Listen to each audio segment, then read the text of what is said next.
we jump into the finals between Barun 511 Lakshman 2S. So I believe they are just about ready to go with the Civ drafts. So yeah, I think we can start with that. Meanwhile, if we are just talking about the map drafts here, so I can tell you right now that Lakshman has banned Arena, Barun has banned Cenotes, and the home maps are as follows. So Barun has Valley and Land Nomad as his map picks, and meanwhile Lakshman has Hideout and Four Lakes as his map picks. So yeah, I think I'll just message these guys, and after that we can go with the Civ draft. So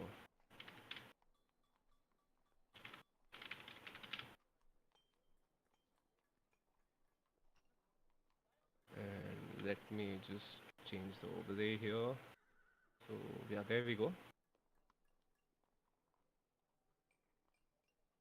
And once the two players are ready, we should be able to see which civs they end up picking.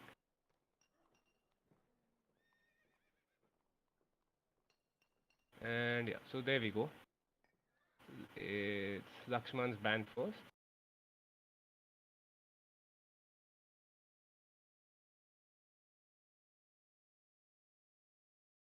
Unfortunately, it means that one of the best civs in the game won't be played on. So yeah. And the order goes that okay, so Barun has decided to ban Britons, civ which has not been picked much during the entire tournament, and now somebody decides to just ban it outright because they don't want the opponent to pick it.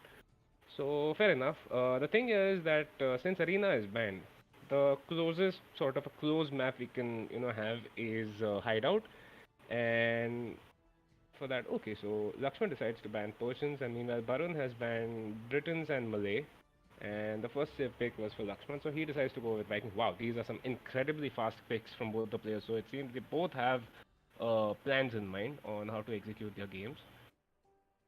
So yeah, Yeah, hey man, how are you? I good, have good.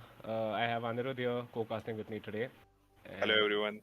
yeah, and so I'm just going through the Civ draft at this point, and what has happened is basically Britons has been banned, and apart from that, Khmer, Persians, and Malay are the other three bans. And meanwhile, if we are going over the Civ picks here, so right at this point, Barun has Franks, Mongols, Lithuanians, and Ethiopians. So that's one very solid archer civ, two extremely solid cavalry civs, and a cav archer civ in the form of Mongols.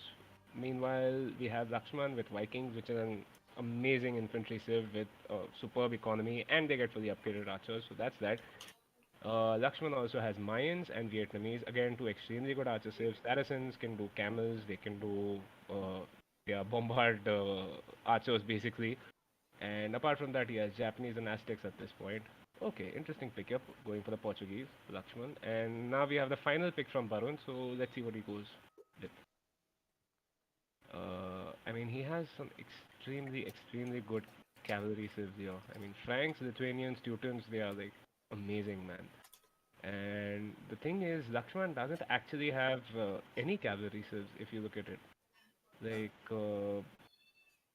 yeah, I mean, Aztecs and Mayans don't even get any cavalry, so that's that. And okay, so Barun goes for Bulgarian. So from what I can see here, it's basically that Barun has gone for cavalry heavy civs Hmm. and a couple of archer civs.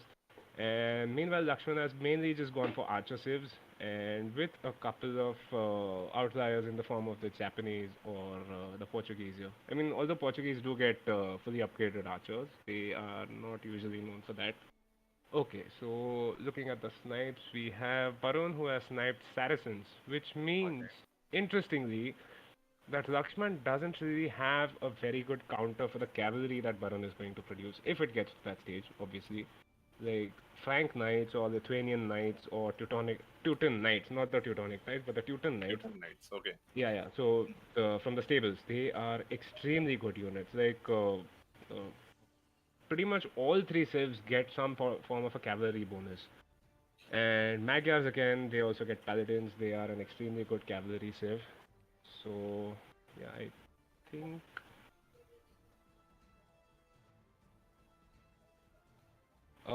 yes, I am in the main menu right now. Yeah. So, your stream. Like the one which is on Discord is Uh, showing the main menu itself. yeah, I mean, uh, it's this thing, right? A draft.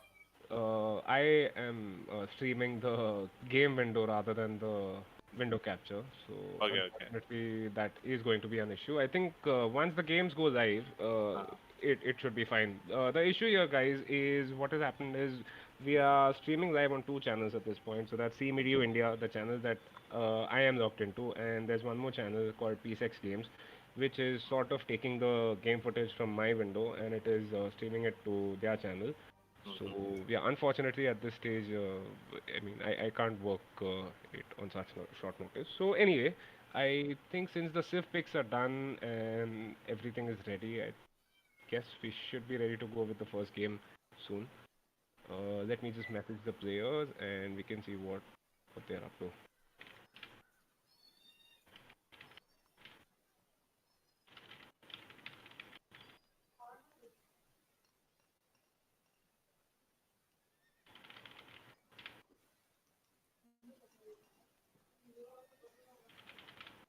So yeah, since we are doing it live, there will always be a little bit of time that is taken up Mhm. for the setup and everything else. So it's just part of the whole experience, I guess. But they are just setting up their games at this point, and I believe there will be some stream delay as well. So yeah, unfortunately, even once the game goes live, we'll sort of have to look at a countdown for a couple of minutes at least. Yep. But I mean, it's all in the spirit of keeping the games fair, so neither player can check the stream and decide what to do accordingly. So, Okay.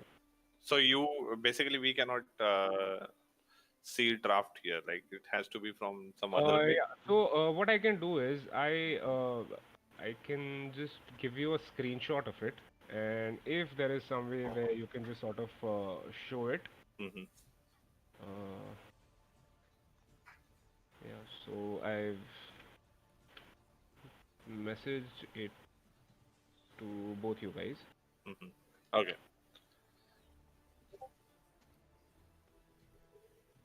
Nice. Yeah, Goofy. So the map draft went as follows. Lakshman has decided to ban Arena, and Varun has decided to ban Cenotes. And after that, we have. Let me just go over the map draft here.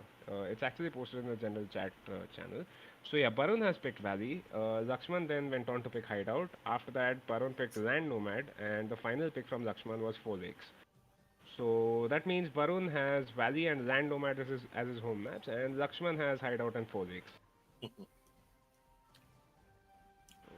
Yeah.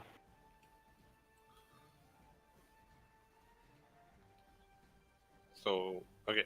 So I think game has already started, right? We are waiting for that 5 minute delay. Is it? Yeah. So what I'll do now is I have to go into the spectate tab, and once the game goes live for these guys, Hmm. I should be able to see it here. I I think they might still be in the lobby at this point.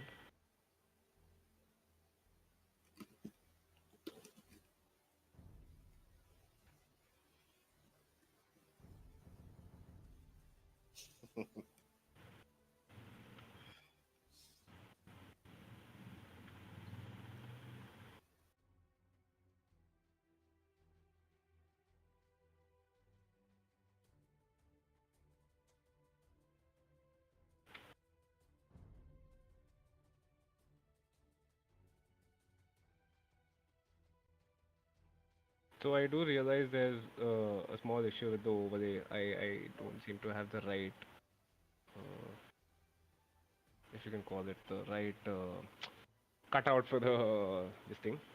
But Oh, I see. yeah, yeah. Anyways, should only be for a couple of moments. I guess I'll keep it on endgame, yeah, since it shows a little more, but that is not an issue. Mhm. Okay, so we have both the players here. They are in the lobby. I believe they've just gone live, it seems. So yeah, once they're live, we'll have to look at the nice countdown, and after that we should be able to go.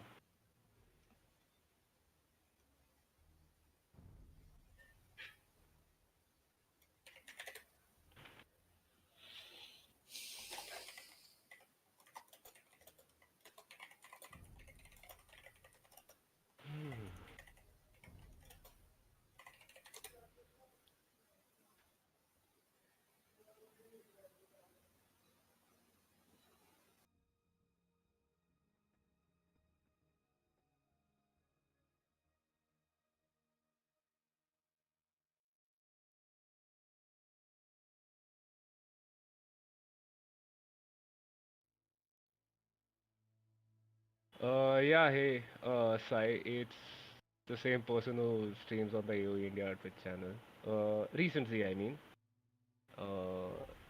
There have been multiple people who streamed on that. One of them, Rahul Gupta, whom you can see in the chat. Rahul, please do not target my fan. I mean, although the weather here in Bombay is quite fine now, I can sort of live without a fan. I would prefer to Really? keep it on. I don't think so. Without fan is a bit Look, man, overrated. they're from Bombay, right? Even Uh, 20, 25 degrees yeah, Celsius is actually. considered cold Oh, weather. yep, So, that's true. 25 is like heaven. yeah. Wow.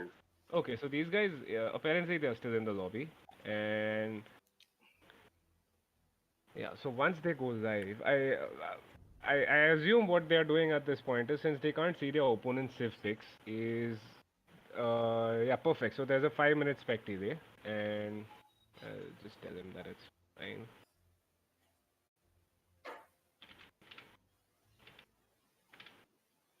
Hmm.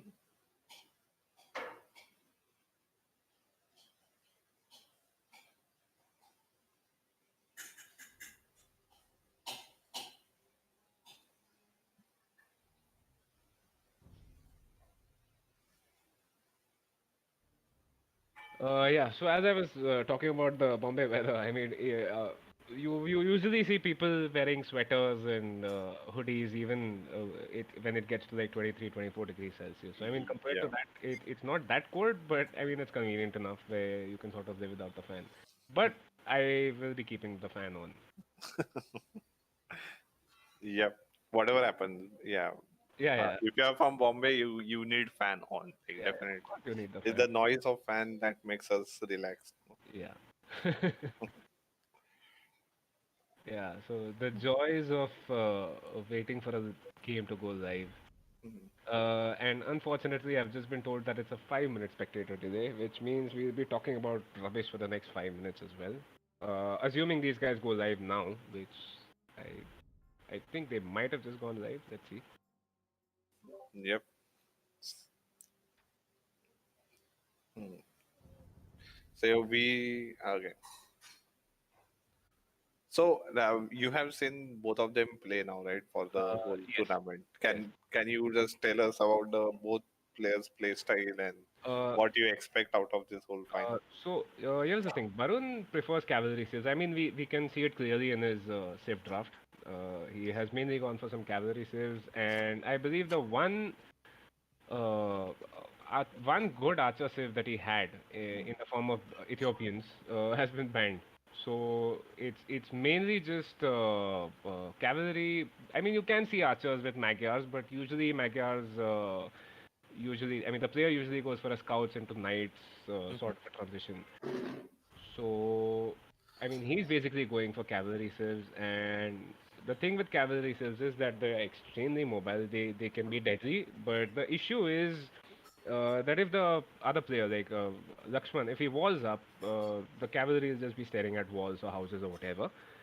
Mhm. And on the other side, we have Lakshman, Lakshman. who, yeah. So, I mean, from what we saw yesterday and the games before, is that he likes to do his early aggression with the drush and cause so much chaos at his opponent's base that by the time they actually, are ready to sort of push or whatever, Lakshman already has like 7 to 8 or 10 archers or whatever, about to just go ham on their base. So, Mhm. I mean, that is what we saw yesterday, right? Like, Lakshman basically went for a drush. After that, he followed it up with archers, and his civ picks also reflect that. Like, he's mainly just going out for. I mean, he's mainly going for archer civs. I mean, there are a couple of outliers, but apart from that, yeah, it's mainly just archers. So, Okay. yeah, it should be the classic battle between archers and cavalry. Cavalry being extremely mobile, but I mean, it's easy to stop early game. Late game, yeah, it can be deadly, but the issue is massing it up when you have constant pressure from the archers. Mhm. Man, these-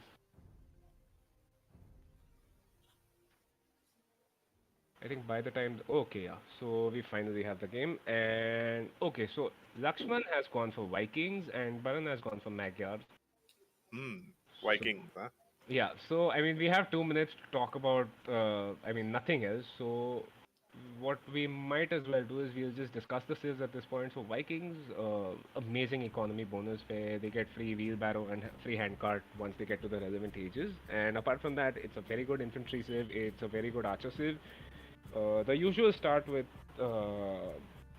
Vikings is to go for a drush or a man at arms into archers, and once you do that, you boom at the back with your superb economy. Get to Imperial Age faster than your opponent, and if you want to add infantry, you can add infantry. Otherwise, you can just keep pushing with archers and siege, and that can easily clear out your opponent's base. Okay.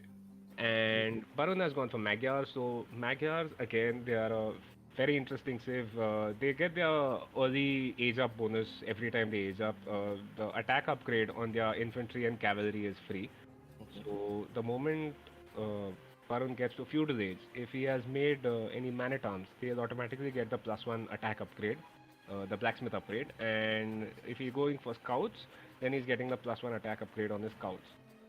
So, I mean, just early feudal, when you have your scouts just reaching your opponent and to get that sort of a bonus, which, I mean, forging usually, forging costs 150 food, which is extremely, I mean, it's something, that is critical in the early age up times. Like, when you look at this, like, you've just aged up, you are getting your eco bonus, your eco upgrades, like your double bit axe or your horse collar or whatever. And while at the same time you have to keep a villager queued up in your TC at all times. So 150 food is a massive difference. Okay. And yeah, exactly as Oliver says, they get the cheaper scouts as well. So that should be interesting to see. So I mean, not only can you get extremely powerful scouts out, they are cheaper as well. So that Oh, and his playstyle is more about those only, like yeah. So how. he's the cavalry player, and Lakshman is the archer player. Right. If you're just sort of pigeonholing them into a simple, I mean, just a single type of a player, that is what they usually do. Anyways, now we can finally Game is have the game starting. over, right? Yeah. Yeah. So this should be fun. And here we go. Yeah. So we have Lakshman, who is in the blue playing as the Vikings. He's on the right side of the map. And if we just, I mean, we've done talking about the civs, right? So we might as well just discuss the map at this point. So Lakshman is, I mean, his base is not extremely close to the edge of the map. However, he still has this nice wood line over here. And apart from that, his side is a little exposed. His main goal is slightly exposed, but I mean, all in all, it's still a map that can be walled off. This side, I think, is a little dicey, Hmm. but I mean, as long as he's keeping his aggression at his enemy's base, an open map can actually be a sort of an advantage, which sort of forces you to be more aggressive.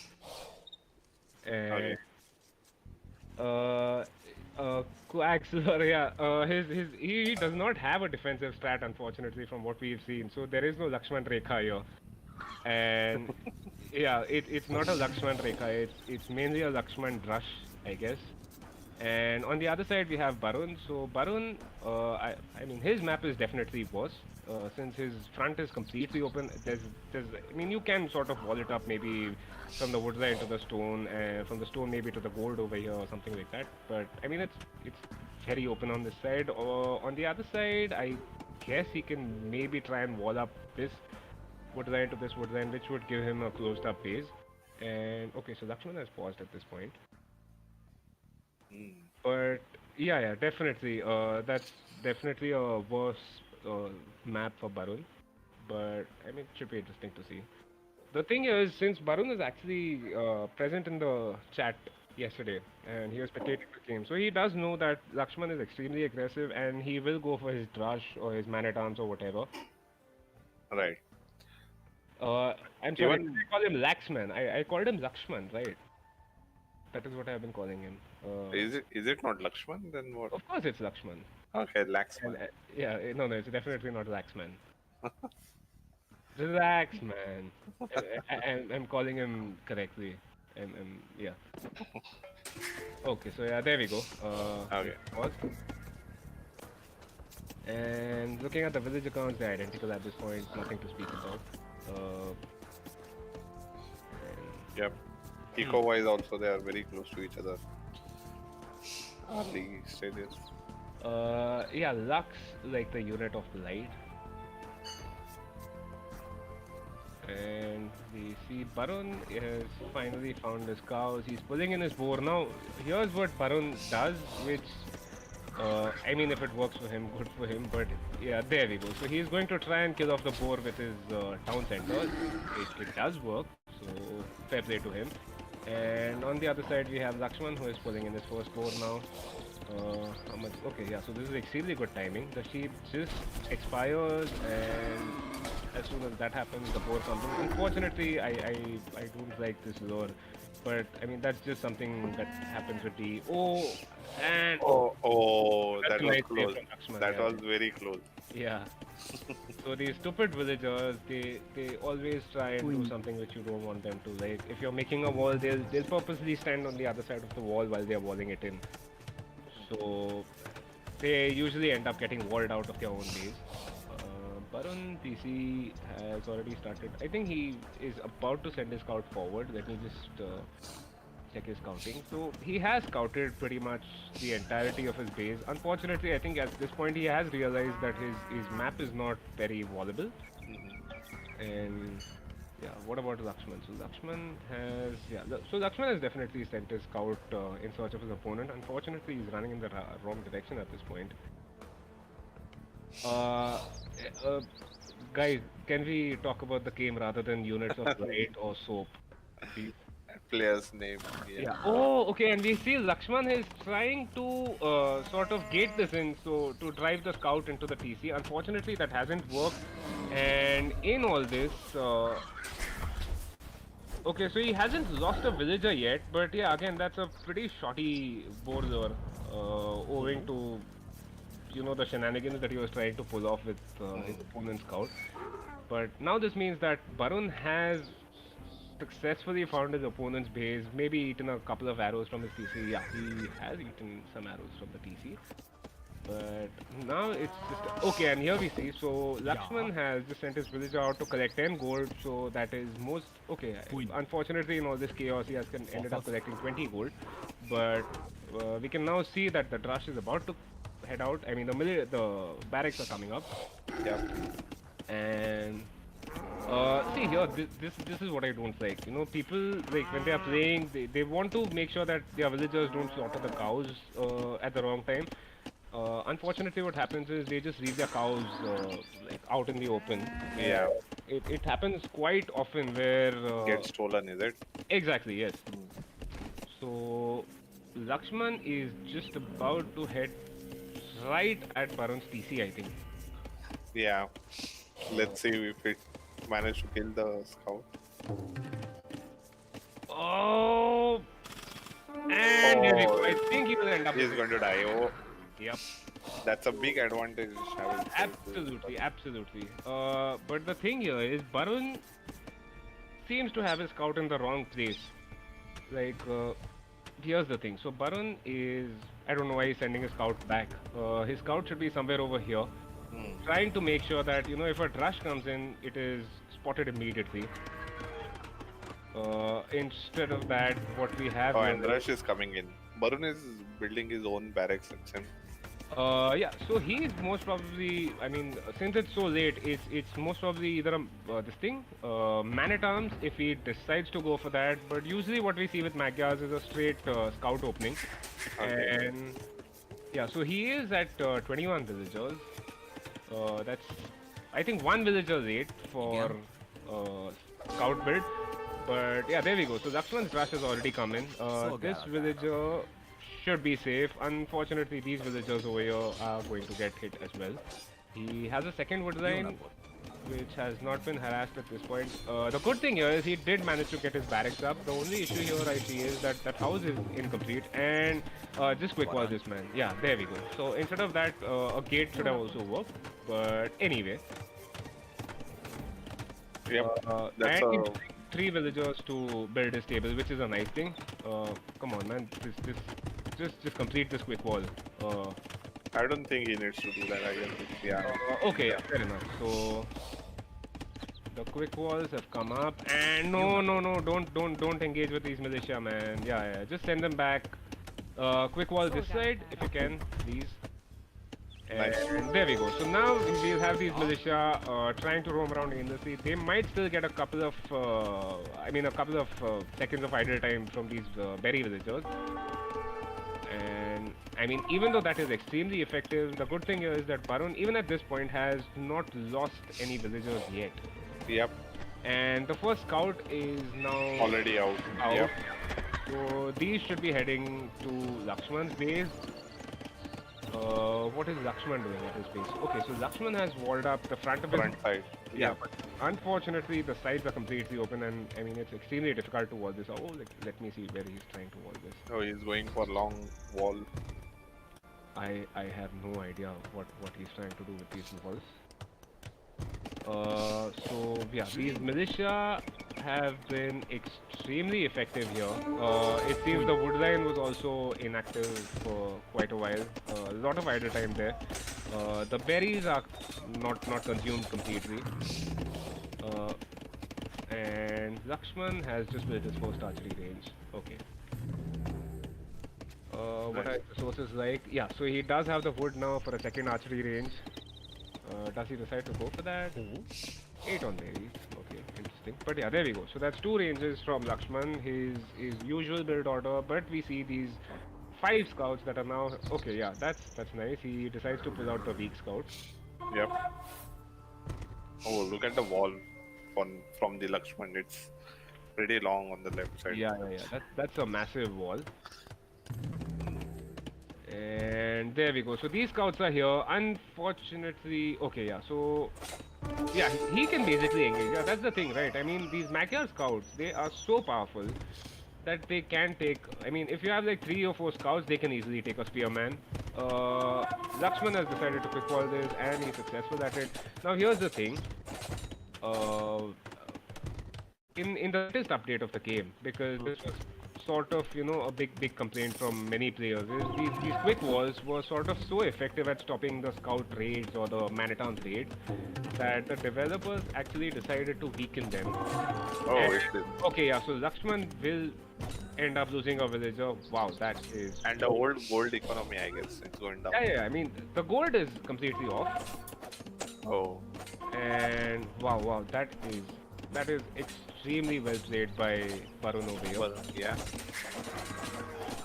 And the pike is out. Man, can you just look at the KD over here? That's a 9:0 KD. Wow. Whoa. And the spear, I believe he might have got 1 hit to that scout. And there we go. So Varun finally loses 1 scout. Some inattentiveness here from Varun means that his second scout is also extremely weak now. Oh, okay. And we finally see the archers from Lakshman coming out. Do they have the upgrade? Okay, no upgrade yet. I don't believe he has the blacksmith. Yeah, so he does not have the blacksmith yet. Yep. And unfortunately, he does not have the wood right now to drop a blacksmith immediately. But I think we should be seeing the blacksmith in a minute or so.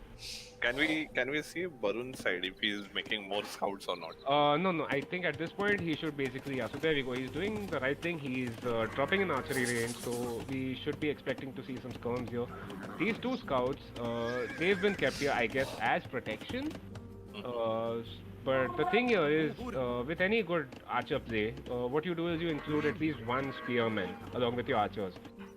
So that completely negates the effect of the... Oh, interestingly, Barun is actually adding scouts. And he's getting blood grinds as well. Yeah. So he's committing heavily into these scouts. And at the same time, he's adding skirmishers as well. Yeah, he has seen the archers. Yeah. Okay, so Lakshman... Yeah, there we go. So the blacksmith from Lakshman is coming up. And we should be able to get fletching as soon as possible because he has 3 villagers queued up. So I think he can just... Okay, and as I say that, he's housed here. But yeah, I mean, he should have enough resource to get fletching as soon as possible. What about Barun here? Barun has not finished walling up his base. And unfortunately, I don't think it's going to happen either. Like, we already have this big archer mass that is heading towards Barun. And I mean, as I said here, right, the small addition of these spears means now that the scouts can't attack the archers. I mean, Magyar scouts, they are extremely powerful, and he has bloodlines as well. but those scouts can't be just sent in directly. Oh, okay, and Barun decides to tower up. I don't think I would agree with this. What he's deciding to do here, but I mean fair play to him. That's what he thinks should be effective. Oh man. So he deleted the tower over here and he's placing a tower here. Unfortunately, I think he'll end up losing quite a few villagers. Okay, nothing yet. Okay, so there's the first villager going down. He might get a second villager kill here, but instead what we have here is Lakshman is just deciding to pull out. Oh. And yeah, so there we go. The tower comes up for Barun. And Barun has decided to get Laching as well. Right. So these archers should go down. Okay, instead Barun decides to just pull out of the fight. Does he? Okay, no. So yeah, he's Grouping up them, I guess. Yeah. So I think at this point, I don't know why Barun is adding more scouts. Like his plan at this point should be to try and just push this archer mass out. Yeah, the one archer left, I guess. There are more coming from Lakshman's side. Yeah, obviously. So the thing is, with what Lakshman does, we will always see a later castle age from Lakshman. Because he's going to spend a bunch of wood creating archers, and that will delay his castle time. But on the other side, I think Barun, with a misplay over here, I think he shouldn't have added these combs. Instead, he should have just walled up, gone to castle age, and start producing knights. Because he has the upgrade for that. Like he has the fletching for his skirmishers. He will obviously get the attack upgrade for free on his cavalry. So yeah, I mean at this point, and there's this other mistake over here. I think what Barun has done, he has right-clicked these villagers on spears. So I've seen those villagers chasing those spears from somewhere over here. Yeah, they were building the wall. Right. Yeah. And in all of this, Lakshman actually clicks up to castle age before Barun. Damn. Yeah, so they're both actually at pretty much the same number of villagers. Barun gets one more now, and meanwhile Barun has a slightly larger army, and these scouts plus the storm should be able to make short work of these archers. The issue here is that Lakshman is actually losing most of his archer mass before he gets to castle age, which is quite unfortunate. Like, usually what you do is, as you're about to click up, you just need to go back, save your archers, get to crossbows, and after that you can basically start pushing. And yeah, so there we go. Barun has now clicked up to castle age. Yep. Oh, woodland is yeah, I mean, these comms by themselves won't be able to do any sort of real damage over here, but it's still harassment and it's still a nuisance. This fight's still going on. And yeah, so there we go. Yeah. So I think that was the last of the starting archers that Lakshman had sent. Right. Barun is collecting stone. I mean, some of it makes sense. He had to drop a tower, so that meant he was obviously going to be short once he got to. Oh, he's sending villagers forward. He's sending villagers forward. Okay, what? Oh, he's towering this. Oh, nice. That is an extremely late tower, actually. I mean, at 26 minutes, there's no reason to push with the tower, because the moment Lakshman gets to castle age, he can basically get a siege workshop up and just batter this down, or even send a couple of villagers and try and finish this up. Okay, yeah, so there we go. Okay, for a second I thought he was just pulling his villagers back. He was going to pull it out, but then he clicked on it. Yeah. So is exactly. Not going to get full gold. Who has this wood line here? Unfortunately, it's not very efficient. Like he's got 14 villagers on a single lumber camp. But then Lakshman can just drop a lumber camp over here, and that would work as well. Okay, so this tower is most definitely going up. There we go. Unfortunately, that tower has no villagers to attack. And we get Barun. Okay, yeah, now here's the thing. I have a feeling that Lakshman might be able to spot this table. There we go. Yeah, so Lakshman can actually see that Barun is building a stable over here. Because the tower is attacking the house, there is some line of sight around it as well. So yeah, Lakshman at this point does know that there is a sneaky stable that Barun has tried to build here. And okay, so some knights from Lakshman, which I mean, it doesn't make a lot of sense. Vikings are not known for their knights, Yep. but maybe to start off, he can, maybe get a couple of knights out just to try and cause some chaos. But I mean, yeah, apart from that, Vikings should always just go for archers and add some siege behind that. And yeah, so Barun is now adding his knights. How many stables does he have at this point? He has two stables. He has, I believe, okay, yeah. So that knight does go down to TC fire, I suppose, and the scout and the spear. And So Varun decided not to complete his wall.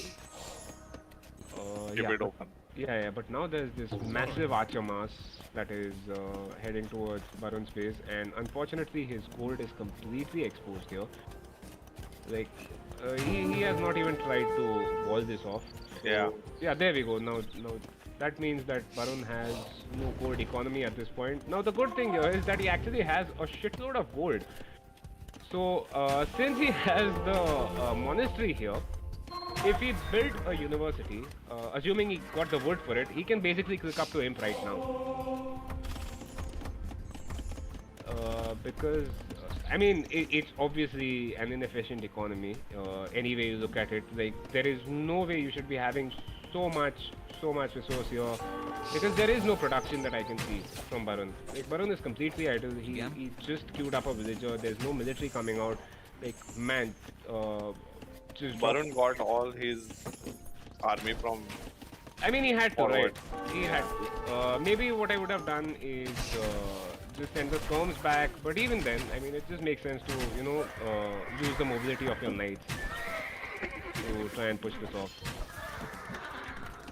But yeah, the issue here is that behind this, Barun has a siege workshop here, and he has not queued up anything yet. But here's the thing, right? If you The look at big Barun's chunk side, of archers, yeah. exactly. So there is this chunk of archers which might end up going down. Oh, what is it? Castle? No, this is a town center that he's trying to take over here. This is just bad play, man. Why is he queuing these villagers? Just save the villagers. I think he's lost like 4 or 5 villagers trying to bread the TC. 7 or 8 at this point now. Oh, the knights are coming. Yeah, so now we have Lakshman's knights coming in. No upgrades on them, but they should still be able to make short work of the skirms. The thing here is that... Oh, one got converted. yeah, so Varun has actually added monks over here. So that's one conversion. I guess we'll see 2 conversions. Yeah, there it is. That's 2 conversions. Come on, Varun, just delete the house, man. Delete the house and you can get these guys out of that small choke point that is there. The issue here is that Barun's skirms are not even E-skirms. So they are just standard skirms. Elite skirms would have been much more effective. But they were getting constant healing from monks. So. Yeah. No, I mean, looking at the attack of the E-skirms and the Pierce armor and everything, it just makes sense to do that upgrade. Okay, so we have Barun at 15 military, and yeah, there we go. So the E-skirm upgrade is finally confirmed. 10 over here, there's 2 monks, a spear. What? And there we go. See, as I was saying, Barun is actually clicked up to Imperial Age here. Oh, interesting. Yeah. What is planning to do? Like, why Imperial Age so fast? The only thing that sort of makes sense. Oh, yeah, that was. Lakshman loses a big bunch of his archers here. That hurts, yeah. Even to see that. Yeah, Drancer, I am talking about Barun. So Barun is not the Vikings player, he's the Magyars player. And fair enough, if you're talking about the eco lead from the Viking side, it does make sense. The issue here is that if Barun Barun is successfully able to get to Imperial Age, I think he should have enough stone to drop a castle, maybe get a treb out or 2, and just finish this off. But we shall see. Okay, yeah. So this is... The knights are, yeah. Yeah, I mean, this is just bad unit control in general. He's losing these knights to a bunch of expos here.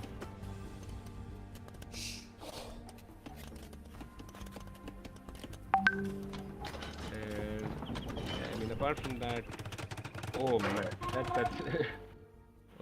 okay. So Lakshman has decided to pause, Oh. and that is 29 villagers building a town center. Damn. Is So yeah, I mean, what has happened here is he had these lumberjacks over here. I think about Mhm. 14 at the time when we looked at.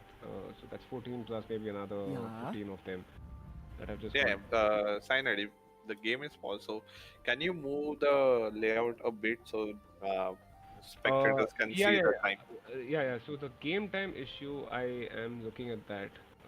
I don't think I can fix it at this point. Okay, then never mind. Don't. Yeah. Uh, but I wonder why this did not crop up in the previous games. Like my overlay has not changed, my game interface hasn't changed. I'll have to. We are back in the game. Yeah. Yeah. Uh, okay, so we have Lakshman on 3 archery ranges, and he's just having this constant production of crossbows with the botkin and just the first armor upgrade. Okay. I think Lakshman is going to get a big shock here to see Barun getting to him. The problem here is that Barun does not have the production to cover this. Like he spent 1,000 food and 800 gold to get to Imperial Age, but what does that give him at this point? Like he does not have the production buildings to start pumping shitload of knights. And apart from that, this ball of crossbows over here can be extremely effective. Like Yeah, and Vikings are known for their archers. Right? yeah. So the thing is with Vikings, the infantry is extremely good. They don't get the halberdier upgrade. Okay. So if Baron actually gets to cavalier or even paladin, the thing is Lakshman will only have pikemen at his disposal, not halberdiers. But then he gets the castle age upgrade, which is chieftains, which Okay. gives his infantry. So that is all infantry, not just pikemen. It's pikemen and your militia line, so that includes everything up to champion and your berserks plus 4 attack against cavalry. Oh yeah, the anti-cavalry. Yeah. Oliver, I mean, the thing here is Lakshman with all his eco here is not able to make one decisive push towards Barun. Like Barun seems to be holding his own here. Although he's not completely walled up and his production is severely lacking here because he's so short on eco. The problem is that Lakshman has not actually made a single decisive push to try and finish off this game. And we see here this fancy bush chopping arrangement, and Lakshman is housed as well. So yeah, he's building the houses. So yeah, it should be interesting to see. And okay, so Lakshman has clicked up to Imperial Age as well. Which TC is it? Okay, so it's this TC. Unfortunately, yeah, I mean, as we discussed earlier, the tower, the stable, the siege has not done anything yet. Yep. Baron should send deer. Okay. Send deer. Maybe offer a tribute to your. Oh wow.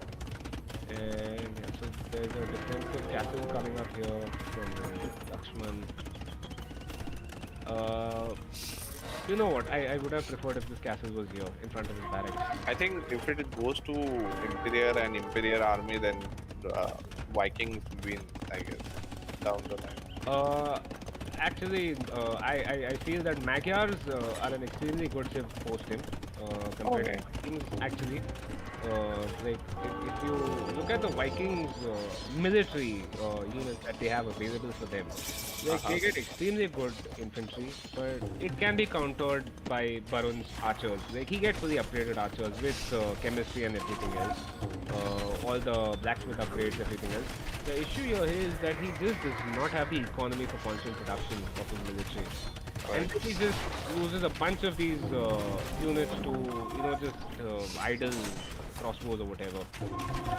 And as I say that, Lakshman is doing the same thing here. Okay, so will that villager live? Okay, so Lakshman is going. Sending his Yeah. everything And okay, I forward. think the final push that we were talking about from Lakshman Might be might be coming, about yeah. to come. Yes, absolutely. Like he is at 150 pop, and that includes how much military is that? So that's I think 35 military, 35 arbalest. Does he have a university up at this point? I believe he does because I did see him getting the ballistics upgrade. Okay, so he hasn't got the ballistics, but he does have the chemistry. After that, he'll get the ballistics upgrade. And you should see this massive ball of archer, arbalest, start to flatten everything in front of them. Oh. What about, why is he going for a double university? Lakshman already has his university. I think maybe he just wants to get multiple resources at the same time. Unfortunately, the university has been under attack from the time it was being built. Yeah. What about Baron's military? So, how many knights does Baron have? Baron has just 7 knights. He's got a Magyar Hussar in the mix. Yeah. But, Mega Rusar is only it only costs food, right? yeah, it just costs food, and the thing is, it is extremely effective against siege. Like, see, initially the Magyar Hussar does cost gold, but you get the upgrade for that from your castle, which makes it cost just food. Okay. So after that, it's basically a trash unit, and it's with the best trash unit in the game. So it can just destroy siege. And apart from that, with the speed and the attack that it gets, But I don't think it will stand a chance against. one of these abulas, yeah, most definitely, it is going down, most definitely. And what about Baron? So Baron, see, here's the thing. He basically depended on those curves to save his ass, which worked up to a point. But once you get to this mark of 40 arbalests, and I assume he should be adding siege at some point. Okay, so unfortunately he's going for stable. Right, I don't agree with that. I think the right combination here would be to go for arbalest with siege rams. And add in your infantry along with that. I mean, since Viking get such extremely good infantry, Berserks can be a very effective aiding unit. Yeah, that castle has gone down. Okay, a Viking cavalry archer. Now I've seen everything. So, oh wow. Oh, look at the production that he's going for. Yeah. And, okay, so he has 5 archery ranges and he has 7 stables. So he's got more production buildings for his secondary units than his primary one. Yeah, so I mean, as I was saying, these arbalests are going to flatten everything in their way. The problem here is he does not have any siege unit to push this along. He needs to just drop 2 siege workshops. He has the wood for it. He's unfortunately short on gold at this point, and these trebs over here are not helping.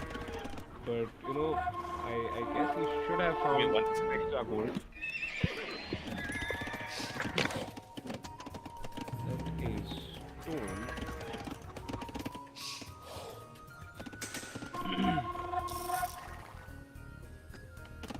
Okay, so here's the issue that I've noticed for Lakshman. I don't think Lakshman has any safe gourds at this point apart from this one. Like, this is the only safe gourd that he has. His scouting has been limited to pretty much just around his enemy's base. So he hasn't found any of the extra gourds on the map. So the problem here is if he actually runs out of this gold, he'll have to try and get some scouting done, find some extra gold. But as I say that, there seems to have been a lot of action here, which unfortunately we've missed. But yeah, these mangonels, they should not have been sent out without any form of military support. And yeah, so now we see Lakshman is finally deciding to move in. I would have loved to see some siege. Unfortunately, I think Lakshman does not want to add any siege at that point. So that's a nice friendly fire from Bharat. And light cav coming in, which okay, I mean, I guess I've talked about this enough. I don't agree with the light cav play here. I wish he had gone for siege rams, but okay, yeah. So there we go. So Baron just decides to tap out at this point, and yeah, that's the GG. So let me just update the score for you guys. And my apologies for the issue with the game time.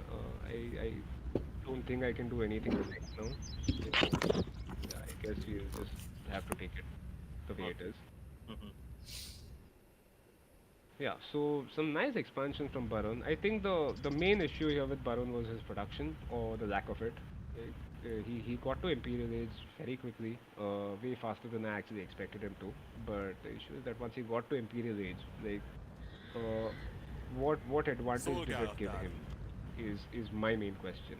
Like he still kept making knights. There was no cavalry upgrade that came in, and yeah, like beyond the free attack upgrade that the Magyars get, the Imperial Age gave him nothing.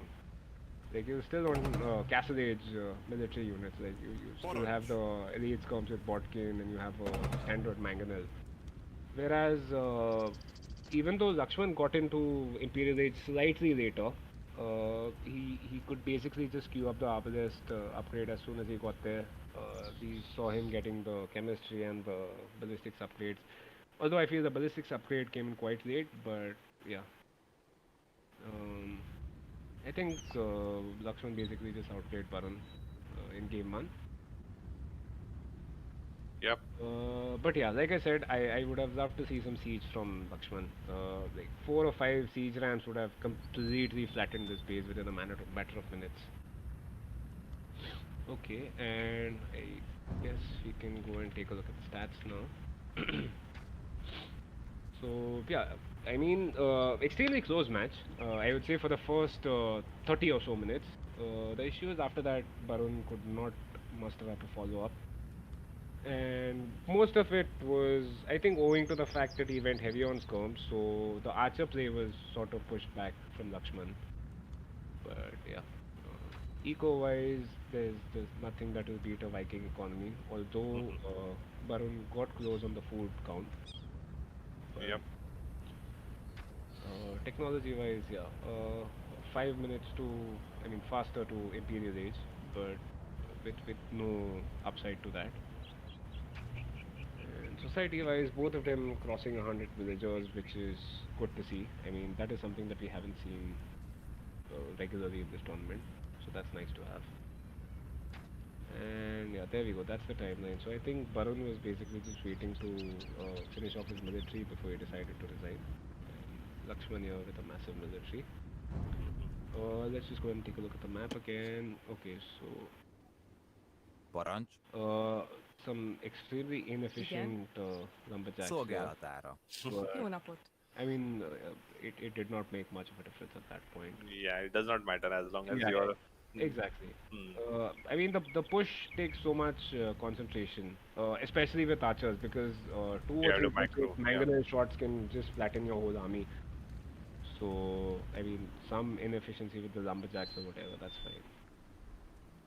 But I mean, my initial point still stands. I think Lakshman could have had an issue since he hadn't scouted any extra golds on the map. So if the game went on for like 15 minutes more, there is a chance that Lakshman would have run out of gold. Yep, because he was depending on that only. Yeah. I mean, his. Happened. I guess that's why he decided to add some light cav. But yeah, I mean, apart from that, this big ball of Arbalest is what finished the game for him. Okay, so I guess we are waiting for game 2 from these guys. And let me just ask them for the game ID.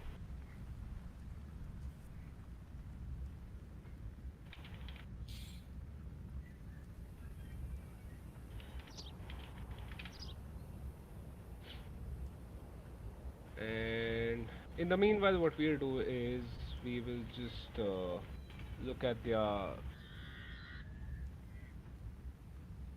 Civ draft here. So we can basically take Vikings off, and on this side we can take Magyars off.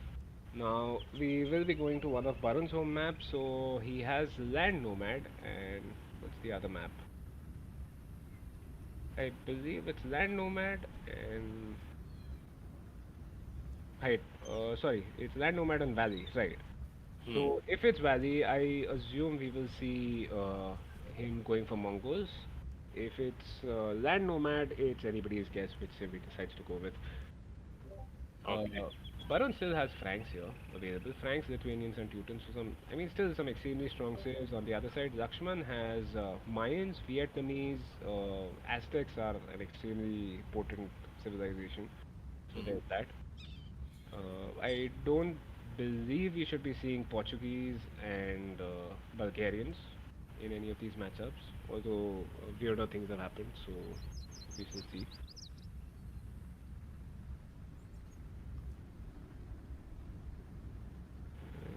Yeah, so I think at this point they are busy just Setting up the game, I setting guess. up the game for. Should we then take a break? Quick 2 minute break? What do you Uh, say? yeah, I mean, sure, we can take a 2 minute break. Let me just increase the music volume because I mean, makes sense, right? We are going to see like 5 minutes of stream delay anyway.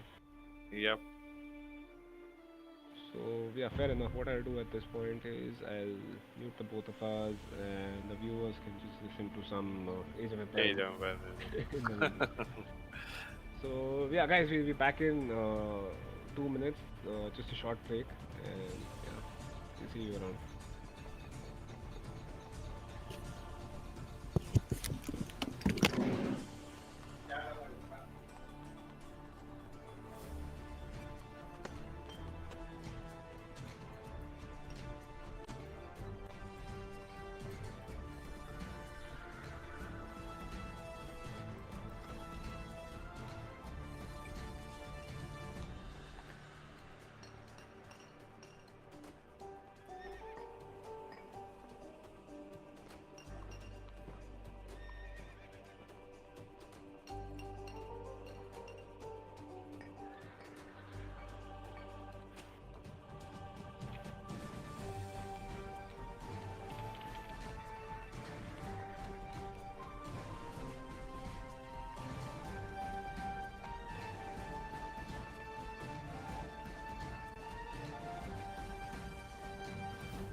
So yeah, guys, we are back. We have game two for you. Unfortunately, both of them forgot to message me. But anyway, yeah, we have the game here. So I guess we can just go live.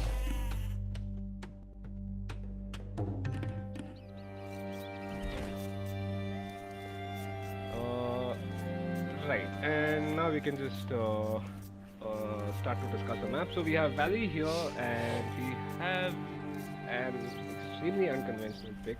Since it was Barun's home map, and he had the Mongols as one of his civ picks, he instead decides to go for Lithuanians. And on the other side, again, a civ that we hadn't actually discussed a lot. So Lakshman has decided to go for the Portuguese. I think the only reason why he would do that is no, this is not Land Nomad. This is Valley, Goofy. So Valley was one of his home maps, so he can decide to pick that. And Yeah, so that's Lakshman here has gone for the Portuguese. I think the only reason why he has decided to go for that is owing to the bonus that they get. Where their technologies are researched 30% faster, which again gives him a chance to get to his crossbows much more quicker. Because Portuguese again are an extremely good civ if you're talking about the archers, since all their military units cost less gold.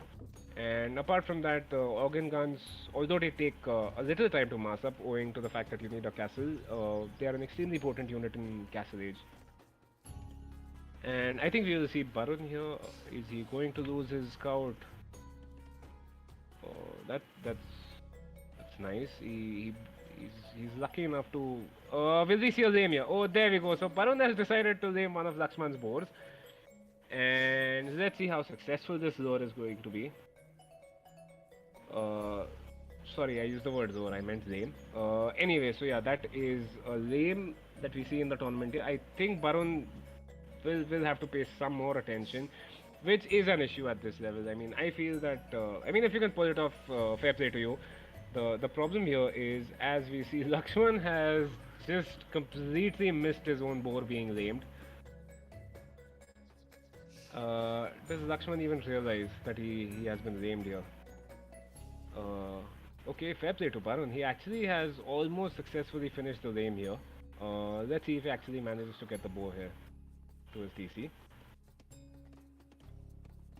And oh, so yeah, there we go, yeah. So that's a successful lane from Baron.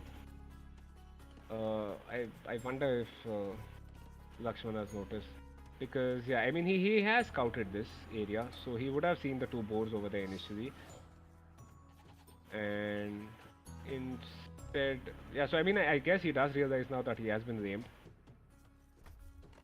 Although Lakshman can counter aim him at this point, because okay, unfortunately he does not see either of Baron's boars. So that's boar number one, which is being pulled in, and that's the second boar. The good thing here for Lakshman is that he seems to have realized where Baron's TC is, owing to the fact that that is where the boar was going. So he won't run into the TC this time.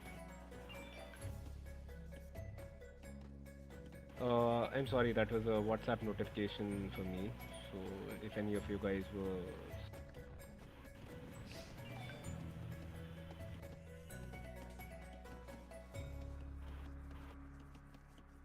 And Lakshman decides to counter aim Baron at this point. So the thing here is that Baron can actually stop this lane. Okay, so Lakshman was not able to do it. Yeah, I'm so sorry, man. I got a couple of messages, so yeah. Anyway, was that some idle time? Okay, yeah. So he basically just wanted to do a 19th top Lithuanian scout build, which is why he decided to just garrison his villagers. And we see the second boar coming in now. Baron's second boar. I mean, of course, it's his third because he lamed one of Lakshman's boars. And yeah, so I'm waiting to see one of these boars getting shot by the TC, because I think it's just asking for that. Okay, so what about Lakshman here? The will counts, Baron has clicked up, so that's a 20 pop scout build coming from him. Whereas on the other side we have Lakshman. He has not built a barracks this time, so we will not see a Drash coming in. I assume it will be just straight 23 pop archers. Okay, he's actually going for more villagers, so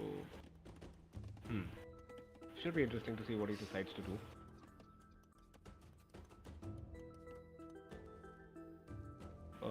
Has Lakshman spotted the barracks here? Okay, not yet. But yeah, I think at this point, Lakshman should realize that, yeah, there we go. He sees the stable, so he should realize that the scouts are coming out very soon, and either he just, walls this up or makes a couple of spears. But the problem is he's still in the Dark Age. There is no barracks up. He has not clicked up yet. And I think this is a massive overreaction on the farms from Lakshman. I think he should have just sent like 3 or 4 villagers forward, get a mill up, and start milling these ostriches, rather than the number of farms that he has had to place. But anyway, so yeah, Lakshman has finally clicked up. Okay, that is. Why is he going for a militia at this stage? Okay, so I think this militia is just going there to try and figure out if there are any villagers collecting these ostriches, because that's the only explanation that makes sense. Why would you make a militia at this stage? And what about the scouts? So we have a spear coming in. This spear should not be here. This spear should be heading forward. If you're going for an aggressive scouts build, the first spear that comes out of your barracks has to go forward to try and push away your enemy's scouts if they decide to go for the same thing. And that scout's going down to the TC. So how much military does he have? So he has 2 scouts at this point. Hello? Yeah, hey man. Yeah, can you reduce the volume of the game? You increased in the... Oh yeah, break. I'll just reduce the music volume. Thanks for reminding me. Yeah.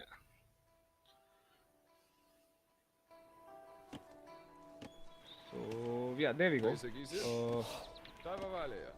Barun, I think he just lost 1 more scout here. Oh, okay. Instead, it is Lakshman who has lost a villager here. But okay, so Lakshman does have 2 deaths. I wonder what they might be. And Lakshman is having to tower up his gold because it is extremely vulnerable.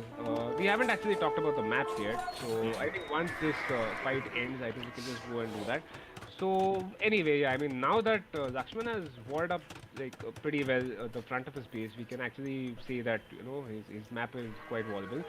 But the thing is, this is still exposed. This wood line can be towered easily if Varun actually decides to do that.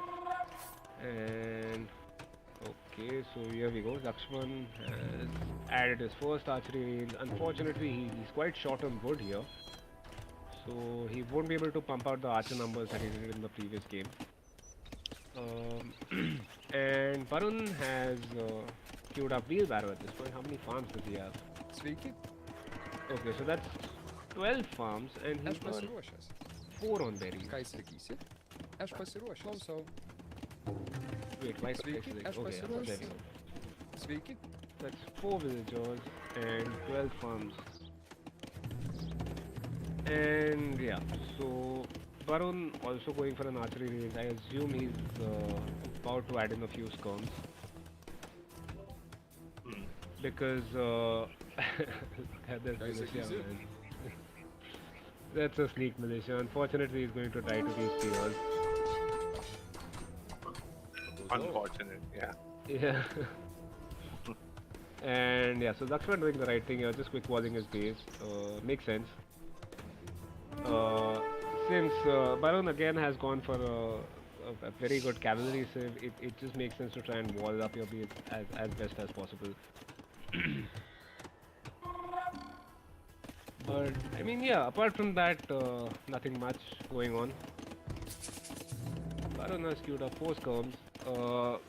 I feel this is a small mistake, maybe a small nitpick from my side. Like Barun can see Lakshman has a an archery range up and just 1 range up. So he's not going to get the archer numbers. Instead, what he should have done is, instead of adding these skirms that he's doing here, just get to Castle Age quicker. Oh. Because Lakshman will most definitely be much later to Castle Age here. Barun can almost just click up. He has the stable, he has the archery range, so he has the buildings. And once he gets to 800 food, he can click up. There we go, yeah. So Barun has clicked up, and this will be a massive power spike for him. Considering he's the Lithuanians, the knights that come out, if he actually decides to collect the relics, which I believe he should. So if he does manage to collect even one relic, that's basically one extra attack Yeah. for his cavalry. And what is Lakshman doing? So Lakshman has just one archery range with two archers. A very inefficient lumber camp here. He could place a lumber camp here. He could place one here. Instead, he decides to put all his lumberjacks in one place. That's 19 lumberjacks. And I mean, these spears are not going to do any damage. I do wish Baron. Okay, yeah. So Baron is going for walls this time. Maybe he learned something from the previous game. Oh man, this militia has been extremely active. Like the guy has seen like half of the map at this point, and he still lives. Can you reduce the volume a bit more? Like, Of the game or the music? the music, all game, yeah. Okay, yeah. So I'll just adjust that from here, and I'll reduce my volume as well. Yeah, exactly. The Chad militia. I believe that poor guy just died now. And Lakshman on his way to Castle Age as well. These spears, nothing more than a nuisance at this point, but they should still be taken care of. Yeah. So these comms should make short work of those spears. Baron short on wood, which means he cannot get a second stable up. And that means you have knights coming out from just one stable. Is he dropping any TCs? Yeah, there we go. So that's the second TC from Baron. He unfortunately does not have the resources for a third TC, and I think at this point, rather than going for a third TC, he should just go for a second stable and start pumping knights. Okay. Makes sense. Let's just see how good his scouting is. Because I haven't seen him build a monastery yet. Oh, and right on time. There we go. So that's the monastery coming up. Very well noticed actually, by the way, Manan. So, yeah, I mean at this point I think he can see all the relics. That's 1, 2, 3, 4 and 5 relics, yeah. So if he does actually get to those 5 relics, this could be very interesting. And yeah, so I mean as I was saying, Lakshman does have 3 archery ranges now, but not the massive archer numbers that he had in the last game. Although he's still building them up, and his production, although he is slightly short on the gold villagers, once he allocates more to his gold, maybe take a few of the wood, he can start pumping crossbows from 3 ranges easily. Villager numbers almost identical at this point, military numbers almost identical. And yeah, so finally we have these crossbows moving out. And okay, so Lakshman again decides to add some knights to the mix. And yeah, so I guess that's the first relic coming in. I think that monk should be successful in getting at least this relic. I don't think he's camping on any relics at this point. Like all the relics are just completely... Has Lakshman found all the relics? Like he knows where are the relics? Let's check here. Let me look at his scouting. Okay, so Lakshman unfortunately has not found a single relic at this point. Oh, that's... Yeah. I mean that is just bad luck. Okay, so that monk goes down, and Barun relying on his comms to push those archers away. But yeah, I mean this Lakshman has not actually found any relics on the map yet, and these comms are very effective in pushing away these crossbows. What upgrades do these knights have? So that's just plus 2 attack upgrade. I think 1 is because of the relic, or is it 2? Yeah, so that's 1 upgrade that he has got, forging, and the second one is due to the relic that he has, and we should see a second relic coming in. And I mean, this is very interesting, yeah. So Lakshman hasn't found any of the relics.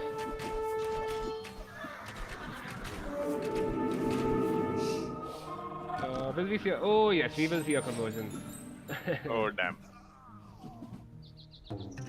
And what is Lakshman doing at this point? So Baran with the villager lead, since he got to castle age a little faster, and I believe Lakshman might still be on. Okay, so Lakshman also has a second TC up. Which I believe I was just gone up. And yeah, so that's Lakshman's third TC that he's just about to build. But I mean, a 3 TC boom at this point, I feel like he should just go full aggressive, because if he decides to boom while keeping his military inside his base, that just gives the Lithuanians player more time to get the relics. Right. Yeah. Actually, and he is on his second relic. Yeah. I think he has two relics now. The problem is that currently Lakshman has no villagers on board, which means his crossbow production has completely stopped. We should see them coming out now, but I mean for the last minute or so there was no military production from Lakshman's side.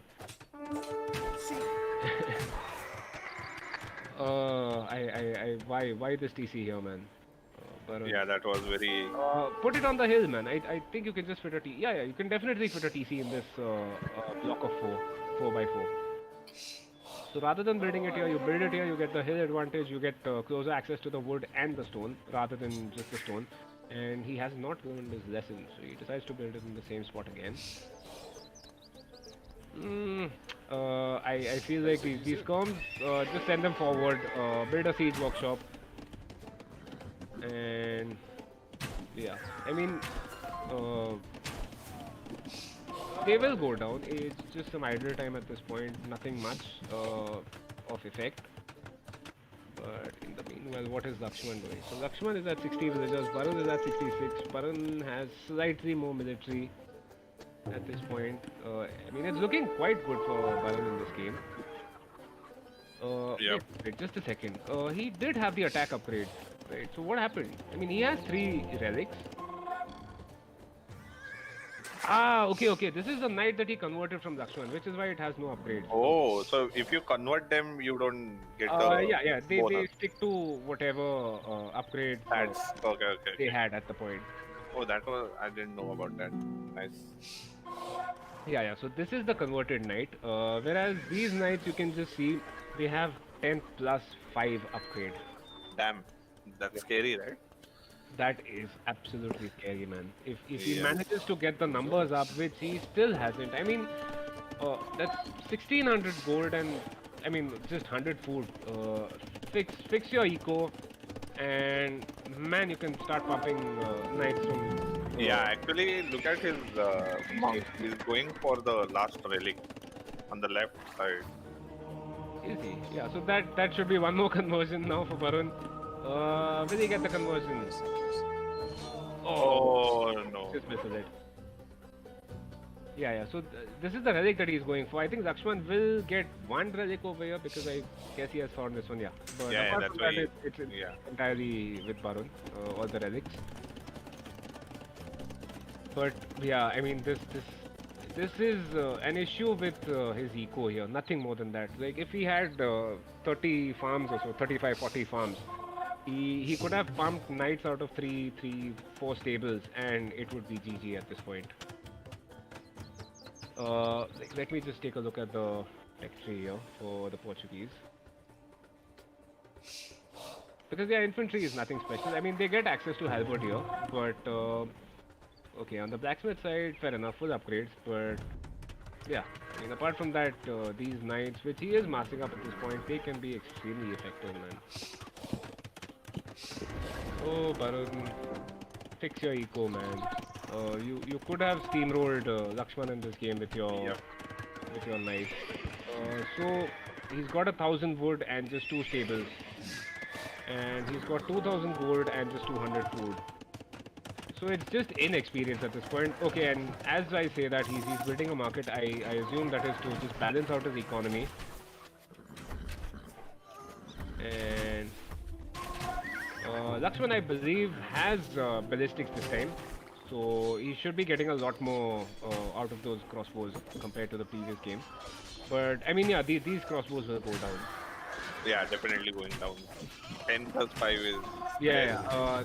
There's one more mistake that Baran has made here. He hasn't got any armor upgrades on his knights. Like, fair enough, you rely on your attack upgrades owing to your blacksmith or your relics or whatever, but I feel that you should still get your armor upgrades. Because if your opponent is primarily going for archers, which he has done in all his games, so you most definitely need the armor upgrade on your knights. Oh, and Baron is going for even more attack upgrades now. So that's iron casting coming in. So I think that is what tempts us 6 knights here in Castle Yeah. Age. This man, this can wreck. Like this can wreck any army. The only issue here, as I've been saying repeatedly, is his very unbalanced economy. Man, just fix your eco, start pumping knights, and this would be GG. Like, there is nothing Lakshman can do. He's having to build the defensive castle here. But I mean, fair enough. So the castle protects the stone and the gold, and some of his economy here. But even then, like this is all completely open. Like he can just get in, destroy the TCs, and finish off the game. Why are you attacking a house, man? So some bad military control. Yeah, if anything else, just go and wreck this monastery so you can get the 5th relic.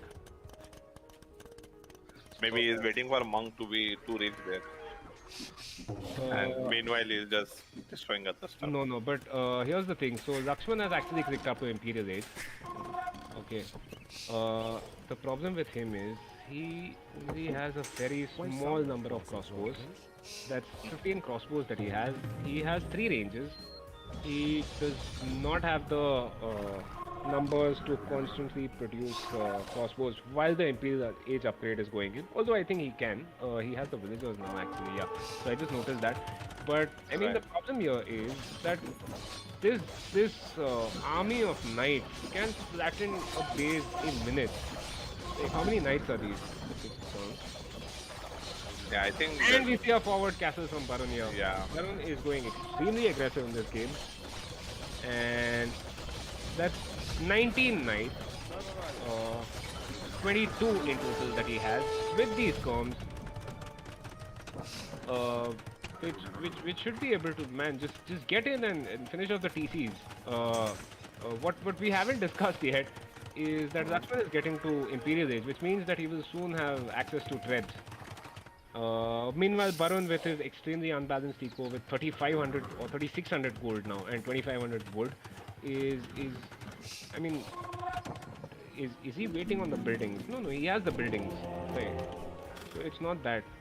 He should just click up at this point, get to Imperial Age and finish off this game.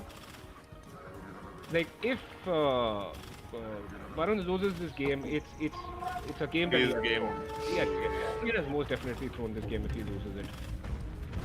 Like there is no way you can lose from here.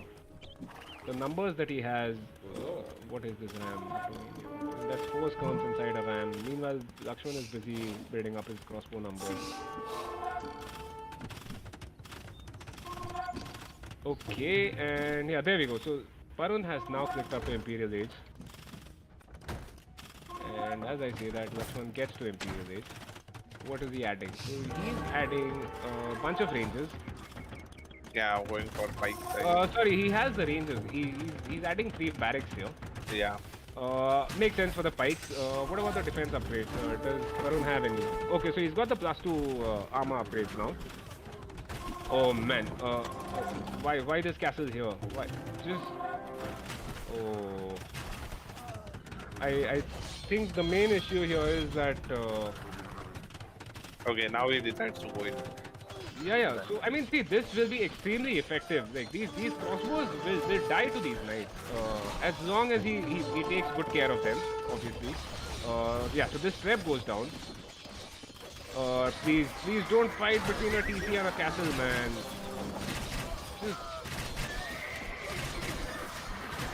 This is an extremely bad fight. Like he lost so many knights here. I think that's like 15 knights that he lost to these crossbows over here. And what about his other production? So Barun is just producing from 2 stables. He can, man, he can make like 20 stables at this point if he wants to. He's got 3600 wood. He's still on 2 stables, and this this could be an extremely good comeback from Lakshman here. Which, like I said, it is only because uh, Barun seems to want to throw this game here.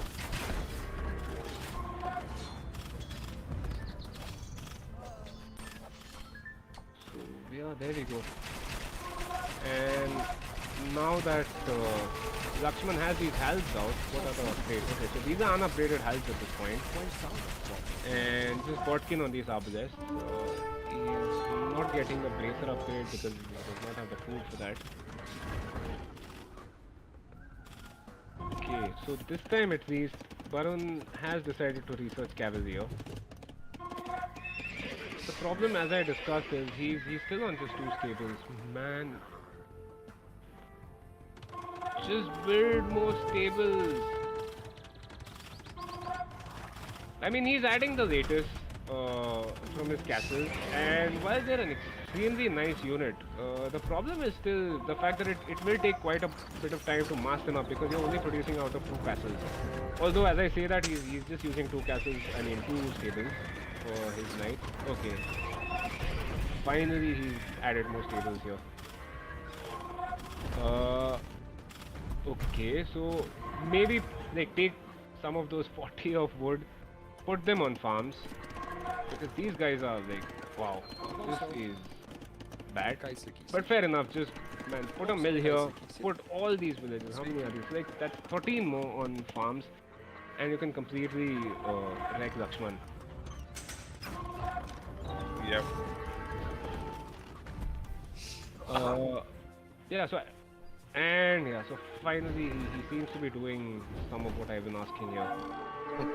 That's some nice farms over here. Yeah, very nice. Let me just see what upgrades he has, because once you get handcart, it doesn't matter how badly placed your farms are. But yeah, so he just has wheelbarrow at this point, no handcart. And these arbalests, okay, this is bad control from Lakshman here. A lot of these arbalests are going to go down to Castle Fire, and these latest should come in and we should wreck these arbalests. Same with the Cavaliers here. I believe they are still Cavaliers. Yeah, that's 12 plus 8 Cavaliers. Man, this is hilarious. Like once Lithuanians get going, which is what Varun has managed to do here, you can just see how fast anything will melt in front of them. Yeah. I think this game is over. Yeah, I think this is the GG at this point. Yeah. Whether Lakshman agrees with that is another thing entirely. Like, okay, where is Barun going here with these 2 red villagers? Okay, and Lakshman does notice that, so these villagers are going to get attacked by Lakshman's villagers. But I mean, yeah. Apart from that, here this is almost GG at this point. Yeah, this is over. And there we go. So that's a nice game, a very close game here, and we actually have a 1-1 here. Nice. That's good. Yeah. That is a very close game. I think Lakshman could sort of blame his Civ for this loss. Because Lithuanians, once you get the, I mean, even 3 relics, man, even 2 relics can be so effective. Instead, Barun managed to get like 4 relics, which is something that Lakshman missed, I might add. So Lakshman should have been more proactive in collecting the relics, if nothing else, to just deny Barun from getting them. But yeah.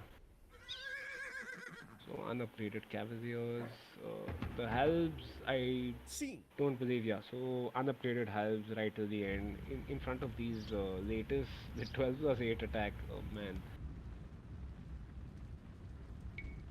So yeah, let's just take a look at the stats now. And wow, you can just see the KD over here. So that's 226 kills to 89 deaths, and the reverse for Lakshman. Actually, I think that Baran managed to get one conversion. Yeah, there we go. And eco-wise, food. So obviously, since Lakshman was going for archers, he would obviously have more wood collected. Although Varun did give him a tough fight in that. And yeah, finally, on the gold side, Varun just slightly more gold. Tech-wise, mm, yeah, similar numbers in this thing, Castle Age, like 2 minutes apart. But yeah, I mean, apart from that, Lakshman was thoroughly outplayed in this game by Varun. And the relic gold. I mean, in all this discussion, we forget the fact that relics also generate gold, right? I mean, we were just looking at Yep, the pack upgrade, actually. but that's 2,500 gold, which is a massive amount. And timelines. Rahul, you want them to play Lithuanians and Vikings if we get a 2-2. Mm, should be difficult. Let's see. Now, unfortunately, these guys seem to be so focused in their game that they just went live in the previous game without telling me about the game ID. So what I'll do is I'll just Spam. Yeah. no, no. Rather than spamming, I'll just search for it myself and hope that I can find them.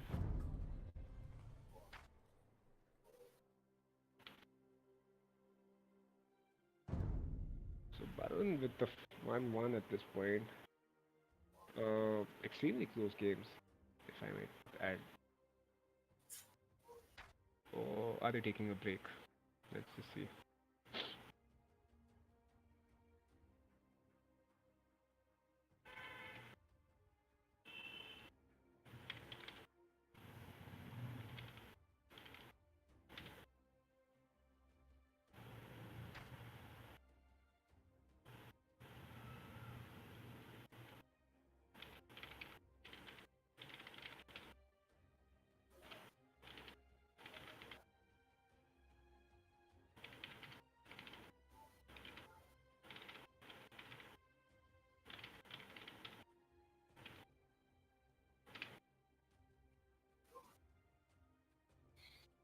Okay, yeah. So the lobby is just about to go up. Mhm.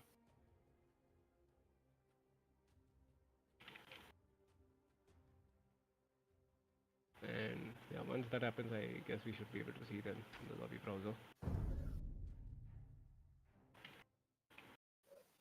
So what do you think? What saves they will pick next?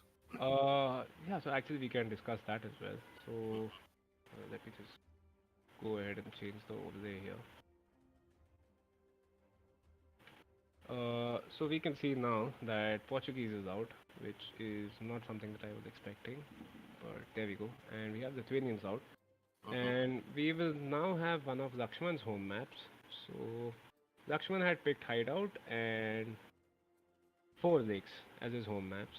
So depending on which map they go for, uh, so here's the thing. If he's going with Hideout, any good archer save would work. Unfortunately, Saracens is something that would work very well, but he does not have them since they were sniped. Mhm. So he'll have to make do with Mayans or Vietnamese. And if it's Four Lakes, then Japanese is a good save. Since Japanese get stronger fishing ships. So apart from that, they also get cheaper economy buildings, the mill and the lumber camp. So that early saving of wood can actually help you quite a bit in creating more fishing ships. Mhm. And yeah. So if it's Four Lakes, then I expect to see Japanese from Lakshman. If it's Hideout, I think it's anyone's guess what he decides to go with. Maybe Aztecs, I guess. And on Baron's side, again, if it's Four Lakes, he actually does not have any, like nice Civ that works on hybrid maps like Four Lakes. Mhm. So in that case, maybe I think he would just end up going with a Civ that gives him a good eco bonus. So I mean, at this point, it could just be the Teutons on account of their cheaper farms. But apart from that, yeah, I don't see anything that could work very well on Four Lakes. But if they're going for hideout, then that should actually be quite interesting. Because Hideout is a map where if you're not aggressive enough and you decide to boom, you get to a fast castle and decide to boom behind.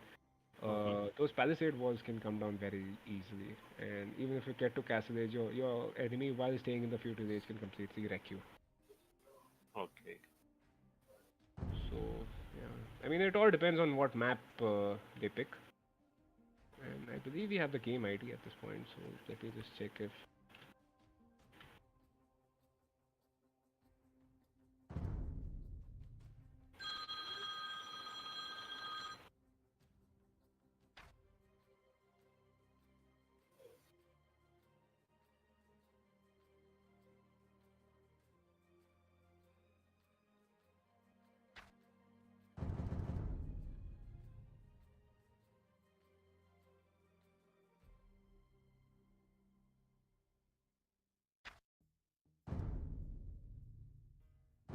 Hmm. So yeah, unfortunately, as it is with EE, sometimes end up with a game that you can't find.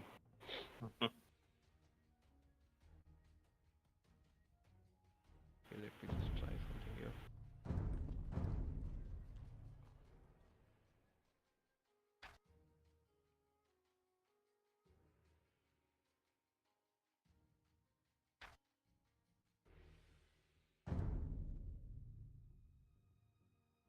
So yeah, I think they might still be in the lobby. The game might have not gone live. Yeah, there we Yeah, go. there we go. Yeah. Okay, yeah. So they will be playing on Hideout. Hmm. And now that we know which map they are playing on, I think we can just take a look at the civs again and Mm-hmm. see what works for both of them. So, I mean, I would say I'm just talking out of my ass here, but if it's Lakshman's pick that we are talking about, then I think he will end up going with a Meso civ. So it could be the Mayans or the Aztecs here. Okay. On account of the fact that their Eagle Warriors are extremely effective at raiding. Uh, Mm-hmm. and if we are talking about Paran, I believe he might end up going with Teutons, I would say. So if it's Parun, then I think he's going for the Teutons. For Lakshman, I think he'll end up going with either the Mayans or And the Aztecs. why Teuton? Like, is there any? Like I said, the farming bonus of cheaper farms can be extremely helpful, and like he's good with his cavalry saves, right? As we just saw. Right. So Teutons are again, another civ which get very good cavalry. Like, see, here's the thing. It depends. Franks have always been known for their cavalry. Like they are Right. the cavalry civ, right? But with the boosts that the Teutons have been given in BE, Mm-hmm. they get one armor attack. Sorry, armor upgrade per age up. Mm-hmm. So that is extremely effective. So like the knights from Teutons, they can take a load of abuse before they die. And let me see if they've gone live.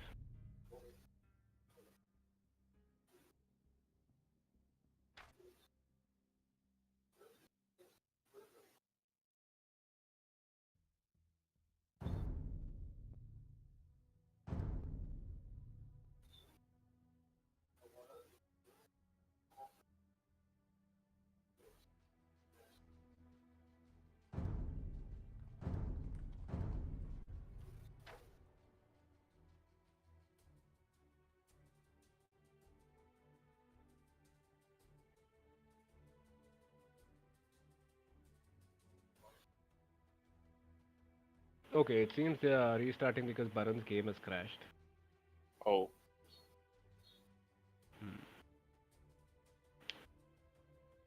Okay, so I think at this point I should just message him saying that you guys have to use the same civs.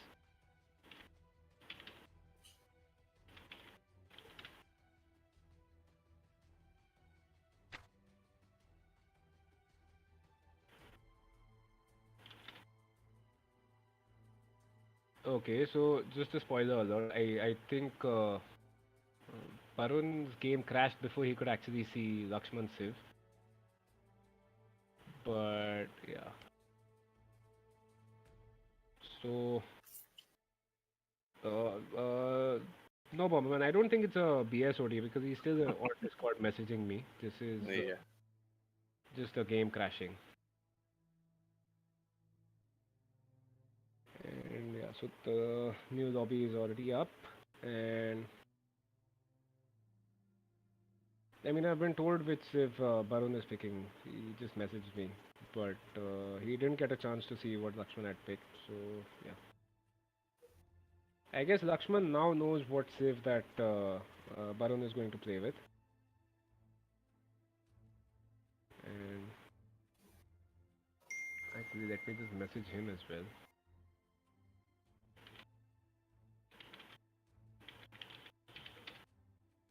Ah, he owns 2 laptops. He's a rich man. Wow. Yeah, so that's one laptop for Discord and one laptop for Age of Empires. That's very unique thing to hear, I guess. Yeah. And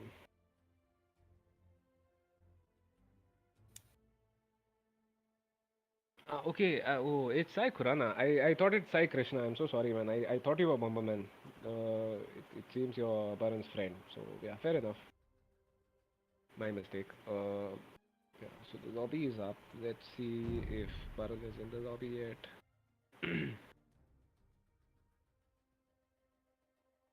The score is at 1-1. The first game was won by Lakshman and Barun coming in with the equalizer in the second game. So it's 1-1. Which, yeah, I think you can just see that at the top. So, yeah. And yeah, they've gone live. Oh man, I just missed it.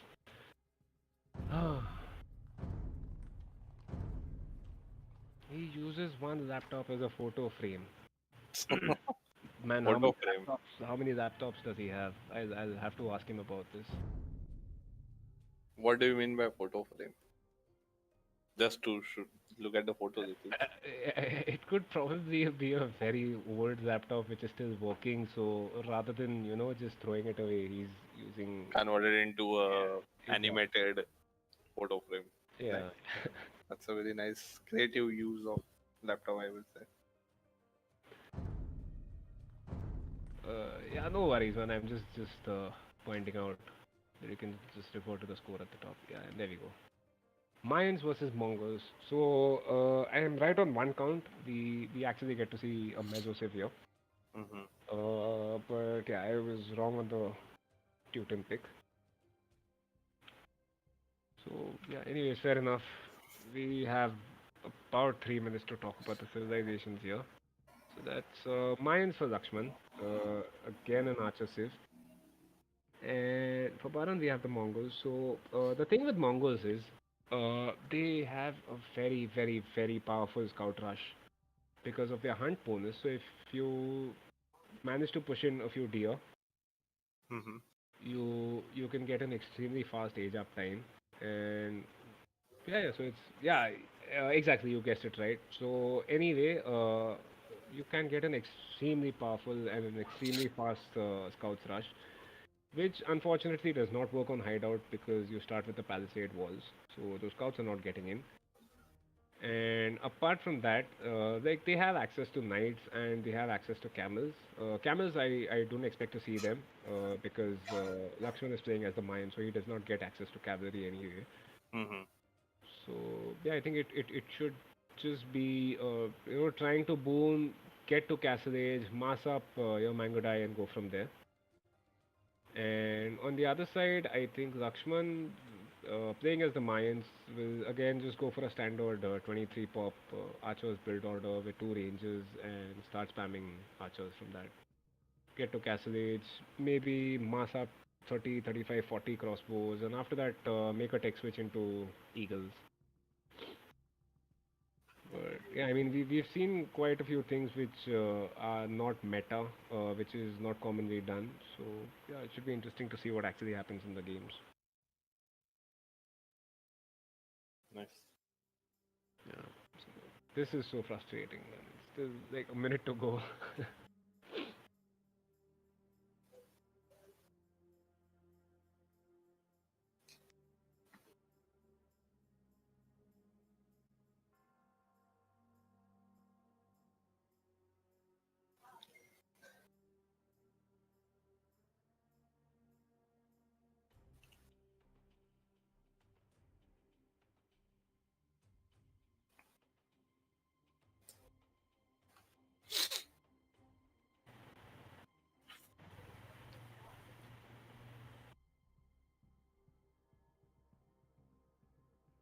Yeah, so I guess we are just about ready to go, and just tired looking at this countdown now. So yeah, here we go. Okay. So game three.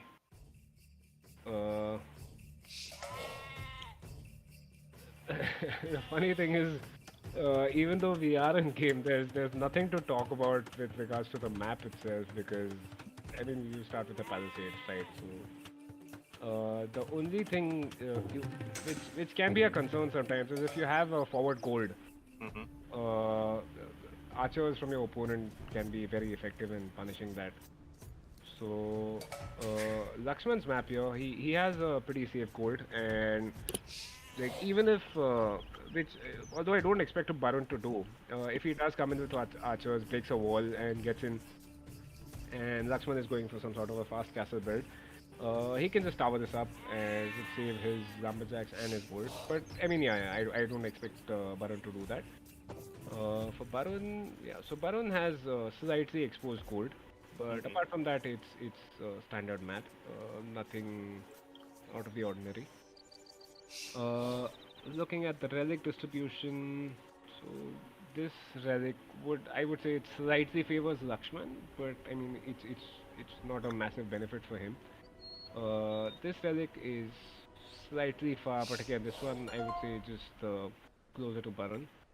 And the other two relics are actually extremely fair. This one, if I can, I mean, if you're just talking about that, this is extremely close to Lakshman. But yeah, I Yep. don't think either player is interested in collecting relics in this game, especially Baron, since he was spending so much time doing that in the previous game. So yeah, exactly. The deer are out outside the walls. So if either player, especially Baron, if he wants to push the deer, he'll have to do some work, and we see he's already doing that. Wow, he's so lucky here. He managed to actually push in two deer with, with his scout. Just move the sheep, man. Move the sheep, or the deer will just walk out again.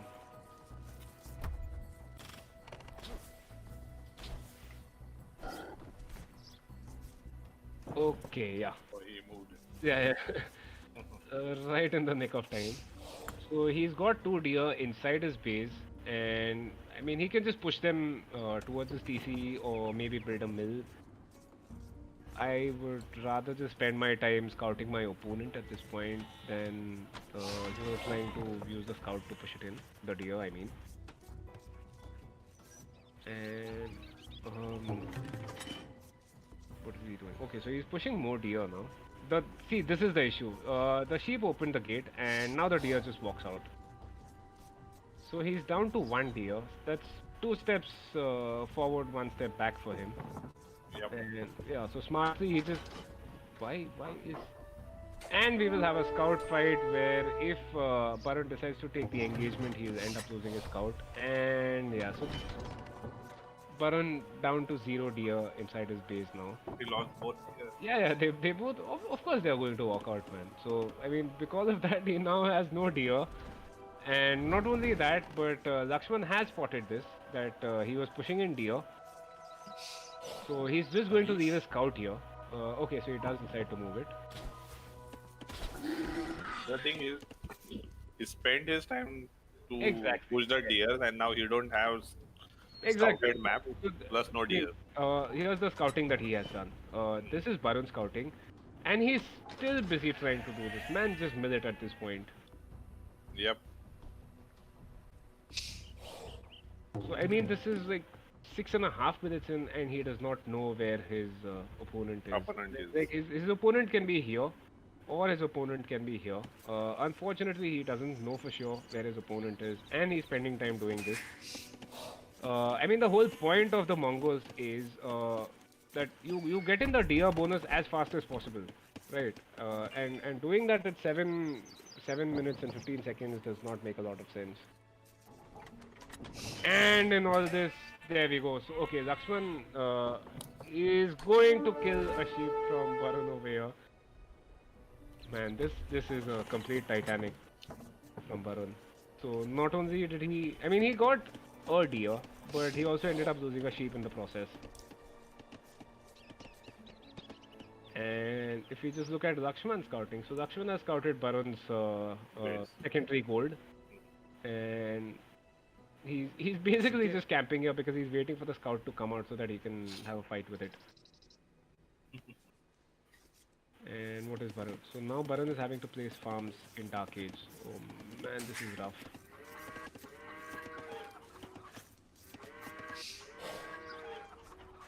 What is Lakshman doing at this point? So Lakshman has already clicked up to feudal, and yeah. So as I was saying, I think we will have a standard 20. Okay, so it's a 22 pop build from Lakshman, not a 23 pop. But we see the barracks coming up. So the what the hell is going on over here?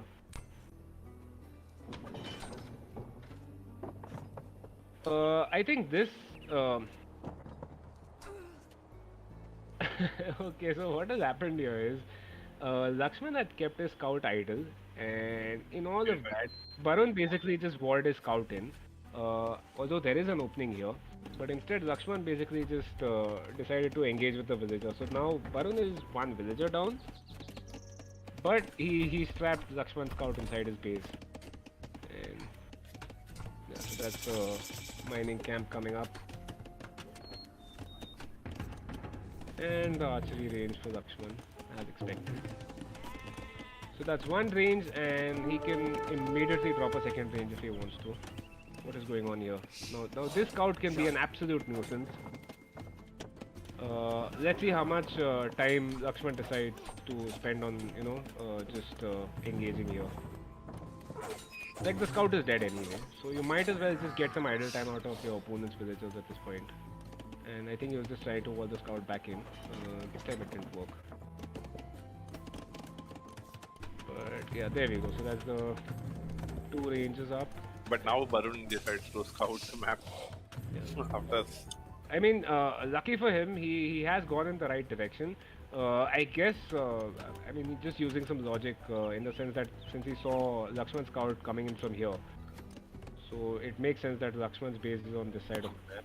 So that is where he decides to go, and so that's the first.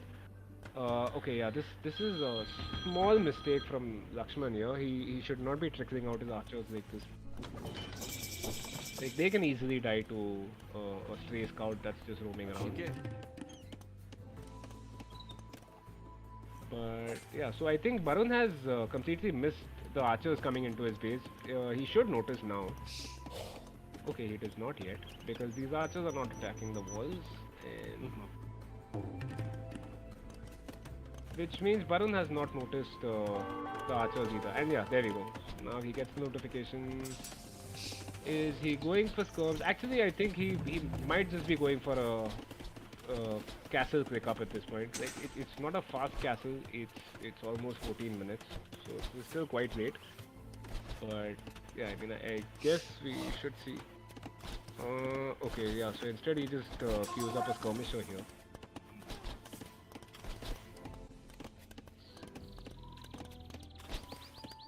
Okay, yeah, so Barun, instead of clicking up to Castle Age, has now decided to go slightly heavy into feudal. So he's researching fletching, he's getting skirm out, maybe more. Which is still fine, because there's no way Lakshman should be able to beat Barun to Castle Age. And these skirms should be quite effective in pushing these archers out. And yeah, I think Barun should now just...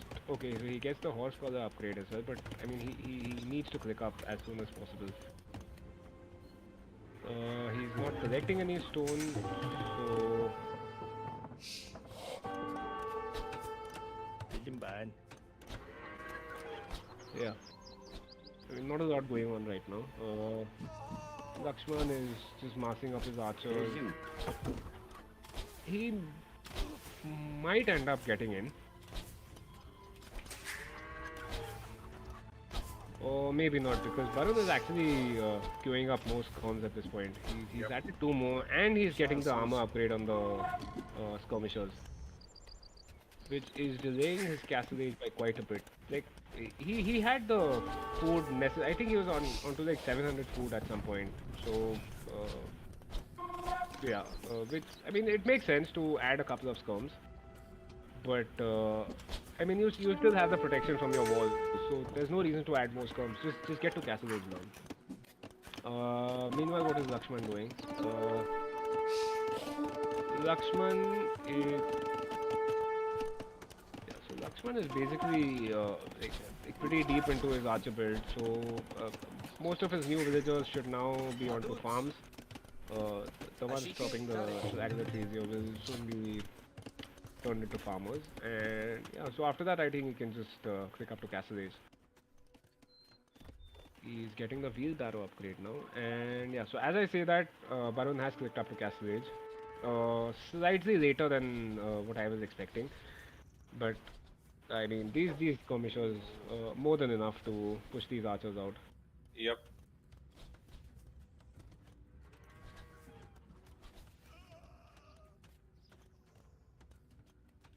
Although I do wonder why Baron is not sending these skirmishers outside.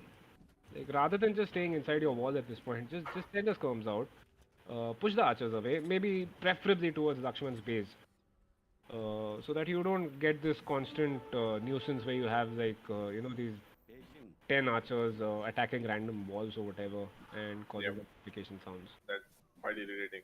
Yeah, exactly.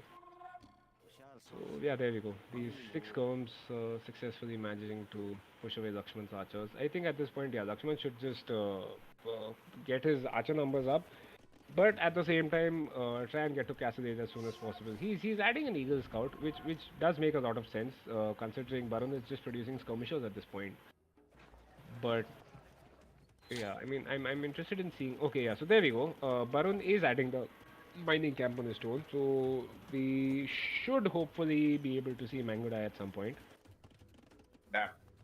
But I mean, whether he can get to mass them up or not is the question here, right? Like 10 Mango die are most definitely not effective. You need the numbers to do anything with them, and you need to get all the techs that they offer, etc., etc. I mean, it's a unit that takes so many blacksmith upgrades. Like, sorry, not the blacksmith upgrades. What I mean to say is, you need the archer armor upgrade on the Mango die. You need the attack upgrades from the archers.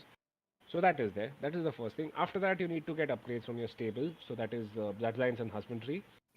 Then you need to build an archery range to get those upgrades, Parthian tactics. After that, you need to build a university to get the Damn, that's history upgrade. Yeah, exactly. So it does take a while, but if you can get that train rolling, it's unstoppable. And Mongols get some pretty amazing siege as well. So yeah, with the drill tech, you basically Ferrari. get those Ferrari runs. Yeah, exactly. Yep. Yeah, you're right. I forgot something. So that's one more tech that you have to research from the archery range. So yeah, I mean they do take a while to get fully upgraded, but once they do, they are I mean pretty much unstoppable.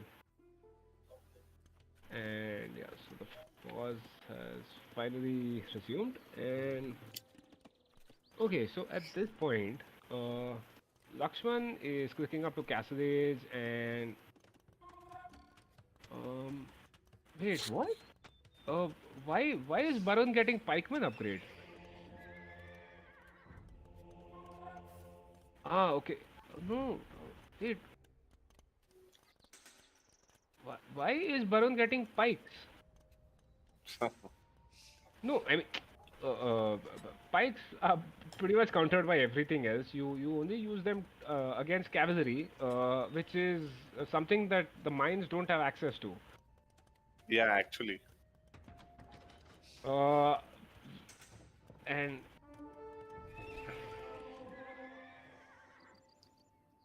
okay, so Mongol knights, fair enough. They can go for knights. Let me just check. I do believe they get bloodlines. Yeah, there we go. So they do get bloodlines, and they get husbandry. But I mean, this is. I don't understand why he's going for the pikes against the mines. Yeah. Okay, so Maybe just as a thrash unit, I guess. In that case, why not just add a second or a third range and start adding skirms? Yeah, Like the pikes will die to everything else, right? The pikes will die to the archers that Lakshman has. If Lakshman decides to go in for eagles, then the pikes will die to that as well. And I mean, there is no other unit that the Mayans can make. It's entirely just infantry or archers. So yeah. Maybe I can ask him after the game why he decided to go for pikes. Like it's not a cheap upgrade, by the way. If you are talking about that, uh, that's 215 food and 90 gold that you need to research pikes, and he has only made two actually. Oh, so the monk actually just managed to get the can relic. get inside. Yeah. Okay. I mean, there is a hole here, so the monk could just bring it in from here, but yeah, so these comms doing a lot of work. Varun, I think, yeah, by the time these games with Lakshman are over, he should be pretty proficient in managing scum production. Because that is something that he has done in every game. Obviously, owing to the fact that Lakshman is primarily Very an archer heavily player. archer player. Yeah. Yeah, exactly. No siege, surprisingly, from Baron. But I mean, yeah, I guess we'll just discuss this after the finals are over. Why the pikes? And he is massing up the monks for some reason. He already has three. Yeah. Okay, so we have a siege workshop coming in from Lakshman, which I mean at this point it is stopped owing to these archers, but what is going on here? Uh, so meanwhile Barun is on three TCs. Let me just check with Lakshman over here. So Lakshman is just building a second TC now. Barun just picked up his second relic. Sorry? Barun has just picked up the second relic. I'm going. Ah, okay, okay. Uh, but what? No upgrades on these knights. I think some of it is just misplay. Like these monks will go down, man. Okay, so fair enough. He does get a conversion, but yeah, that monk is dead. Yeah, there we go. Yeah. And I think more than anything. Oh, okay. So Lakshman is about to add a.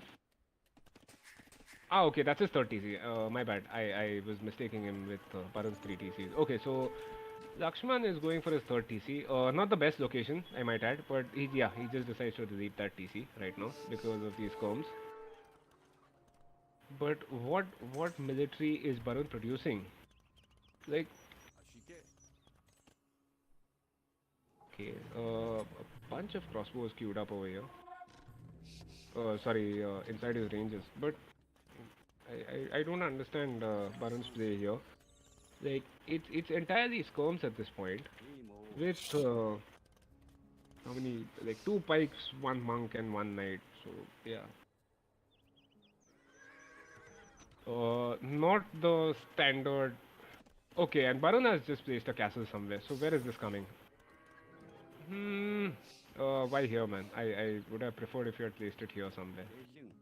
So you get your choke point, and at the same time you're getting this extra stone. Maybe stone wall this off. Keep the aggression towards here. And yeah, so I mean this castle is coming up, but I mean as long as Lakshman just patrols in his archers properly, this castle won't be doing much.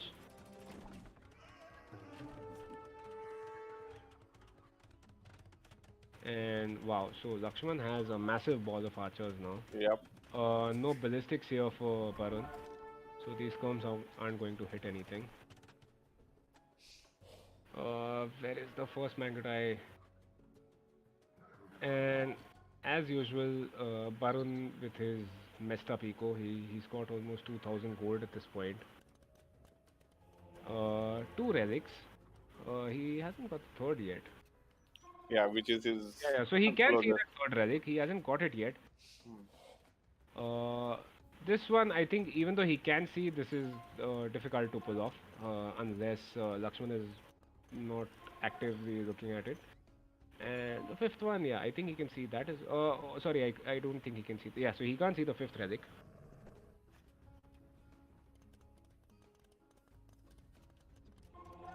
And okay, yeah, so he's collecting more stones, so we should see another castle coming up. And there we go. So that's the first. Oh, sorry, that's the third mango dye In being collected. making up. Yeah, I mean, it makes sense to have your castle on the hill. The problem is it's not stopping much. Like you can just funnel in military from here, and the castle won't do anything. If the castle was here instead, he would have access to the stone as well, plus the choke point. And yeah, so I think Lakshman at this point does not know about this castle here. Yeah, there we go. So he does not know about, and he's just going to run into the castle fire. And the mangonel coming in is just deciding to pull it back. Okay. Oh, oh. Yeah, yeah. Yeah. Just some inattentiveness here. So these crossbows walking into castle fire. What about his upgrades? Okay, so he has the armor and the attack upgrades and the range, obviously. So once this Mangadai numbers start building up, they should be effective immediately. Uh, Let me see if he has researched ballistics yet. No ballistics for him, unfortunately, which is an extremely important research. And yeah, so there we go. Lakshman decides to just stonewall this. I mean, which makes sense for him. To try and restrict the aggression, to a point where he can control it. Like he can maybe just build a gate here or here, and that would ensure that Barun can't just push in. Unfortunately, this crossbow is going to be walled out, I think. Such is life for him. Yeah. So, what do you do then? Walk into castle fire or just camp behind a tree? Scout. Yeah, he's a scout. Yeah. Suicide.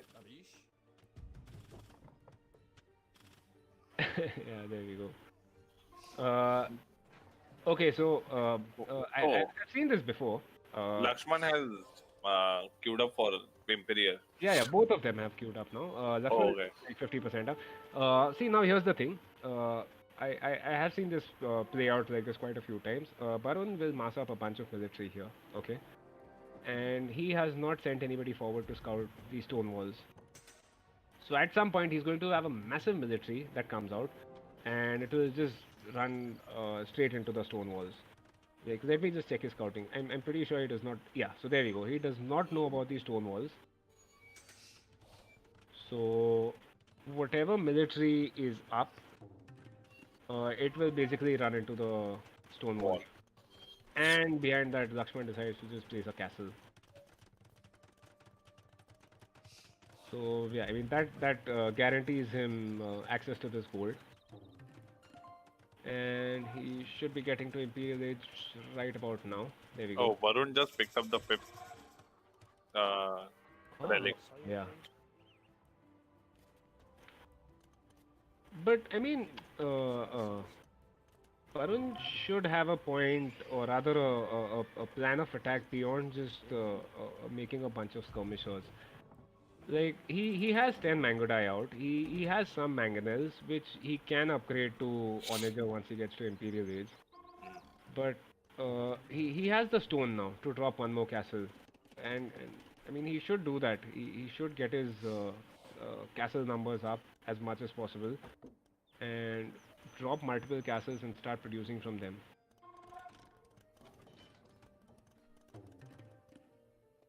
because I mean, see, the thing is, even mine eagles with El Dorado and everything research, they will die to Mango Die, owing to the fact that the Mango Die is faster than them, so they can basically just keep kiting the eagles.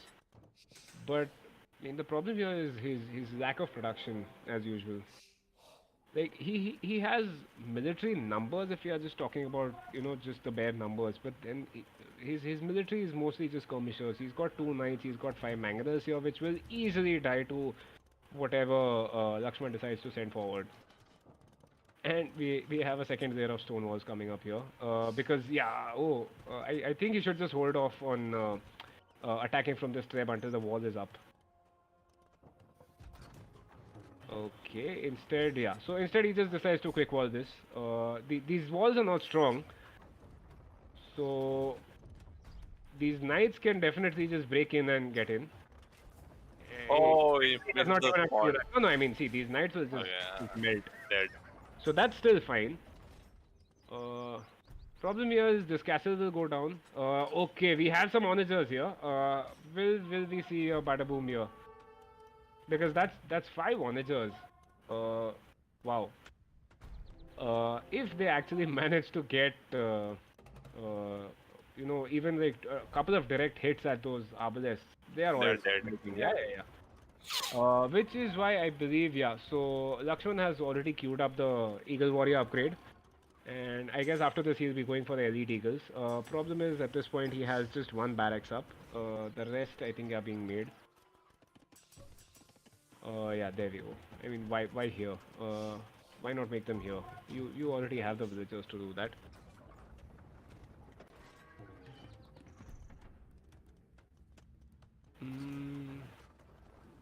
I mean, the interesting thing here is that Barun actually has a higher score. I mean, his score is 1,000 higher compared to Lakshman. Although I most definitely believe that Lakshman is much more ahead of Barun at this point.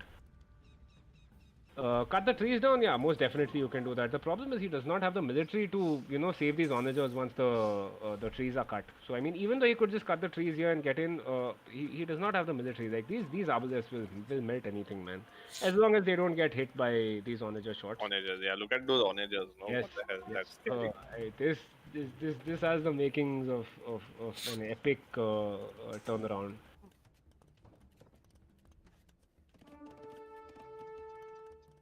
And I mean, on the other side, we have Lakshman with 4 traps here. Massive number of arbalests. That's 60 arbalests. More, actually. I mean, 60 is what I can just select at this point. There's a lot here. That's 16 and 21, 22 arbalests here. Okay. Will we see the onagers? Wait, did Lakshman just see the onagers and decide to run back and wait for the eagles to come in? I mean, he's pop capped at this point, so I mean, ideally he should start his push as soon as possible. Whereas if you look at Barun with, I mean, how many castles? Okay, so Barun has 1 castle here. He can drop. Easily he can drop 1 more castle and buy some stone and make a 3rd castle. Instead he's creating hussars from 3 stables, but for some reason only 1 stable is producing the hussars. So yeah, let's just turn this off. Oh man, these guys are building some massive military here. Yeah, this is going to be a... like what will happen is, okay, Lakshman has built these cute walls on the other side as well. However, effectively what this does is, this gold, which I think nobody has scouted this gold here. Okay, so Lakshman has scouted this gold. Unfortunately, I don't think he's planning on taking this anytime soon. Okay, he is cutting the trees. Yeah, so he is cutting the trees. Will Lakshman okay, so Lakshman notices this instantly and he decides to send his villagers forward, just save them. Barun is switching to hussars. Barun is building up his Mangotai numbers, I think, as well at this point. Okay, yeah, so mainly just hussars. But I mean, here's the thing, right? These arbalists are moving in. They can completely flatten Baron's eco here. And what does he decide to do? Oh man, that is a ballsy move from Barun here. Uh, there might be some friendly fire going in here, but oh man. The thing here is, this is basically forcing Lakshman to create a bunch of defensive castles, and that's one TC down within seconds here. Oh, I think we missed a shot here. We most definitely missed a big bada boom on this side. Yep. I think all the Mongodais went in and No, I don't think it was the Mango Die. I think it was 16 Arbalists that just got flattened by an Onager. And oh man, Varun is flattening his base. Oh, and these are siege Onagers now. And these Mangodai are supporting these siege Onagers. So the Eagles won't be able to, kill them. Although he is losing his siege. look at the Onagers friendly fire. Yeah, I mean, you Yeah, have that's Onagers, what this is going to happen. What is happening here? Okay, so on the other side we have Lakshman who's moving in. Lakshman can't really move that fast. Yeah. I mean, he's archers, right? So he most definitely does not have the mobility here. Whereas on the other side we have Barun who is doing work with his siege onagers, and I mean the Mangadai numbers are extremely small. I have to add here, but I mean it's still effective. It's just a matter of which army decide. I mean which army can manage to finish off the opponent faster, or we might end up just getting a base trade here, where Lakshman clears out Barun's base and Barun clears out Lakshman's base, because that is effectively what is happening here. Village accounts, Lakshman at just 80, Barun actually has 119 or 120 villagers at this point, although I don't think either of them... Okay, Lakshman is actually producing out of TCs. So I think Lakshman has realized here that he's extremely short on his villager numbers. So yeah, and he actually has quite a lot of stone as well. So he can make some defensive castles. What's going on this side? Okay, so these siege onagers here still doing work for Barun. And will we see a Badaboom here? There is a massive potential here for this. There it goes. Oh! That's a Damn. Badaboom for Barun here. Oh my god. And like That Lakshman just point. that See, Lakshman has the horror. military here. It's not that. The problem here is that Barun just has the speed of the Mango Die, and I mean, okay, this is some shoddy military control from Barun. He will end up losing 2 onagers at least to this castle, but the castle will go down as well. I think we are looking at a GG here. We are most definitely looking at a GG, and okay, and as I say that, that's one more Oh. yeah. Lakshman, yeah. Yeah, most definitely. I mean, Barun has lost control over his relics, so there's that. And But look at his base, Lakshman. yeah, exactly. I mean, if you look at Lakshman's base, just look at his eco, man. He has 12 gold. He has, and there we go. That's the GG. Damn, this game. Wow. This was an amazing game by both the players, I might add. Like, Yeah, all those walls, stone walls, and castle yes. archers. So I mean, I just have to talk about something here. A couple of viewers might feel that I might be slightly biased towards Barun. It's not that. It's the fact that I consider him the underdog in this fight. Like I from the start of the tournament, I felt that Lakshman is one of the strongest players here. So I mean to see this happening, as unbiased as I may try to be here, it's something very very much fun to see. So yeah, there we go. Damn. Let's just take a look at the stats here. And in the meanwhile, I'll update the score as well. So that's 2 for Barun and 1 for Lakshman. And yeah, so Barun again coming with better KD here. That's 220 to 100. And Lakshman, although he had the bigger military and a shitload of arbalests, unfortunately the lack of their mobility meant that the siege onagers could just get in and finish off the game. I mean, it was an inspired decision to do that. As Dranza was saying in the chat, just cut the trees and go in, which he actually did decide to do. So, yeah, I mean, fair play to him. I guess that's what won him the game. And, yeah, I mean, technology-wise, massive map exploration. He had 4 relics as well, which we did see. And Lakshman, although he did collect 1 relic, he never managed to put it inside his monastery, so he doesn't have any gold from that. And yeah, these 5 castles. You know something? I completely forgot to mention this, but Lakshman, I mean, if he had 5 castles, plumed archers would have made so much of a difference here. Compared Yep. to your regular crossbows or arbalests, the plumed archers with their faster speed, they can actually get to where the fight is much quicker than these arbalests. Like And you saw, better to dodge Onager's shots yeah, also. exactly. Not only that, but the fact that they can actually get to the fight. Because see, here's the thing: Lakshman had his massive ball of obelisk. The thing is, he was not paying attention, and I think it was like 3 times where his complete ball of obelisk was flattened by onagers. Yeah.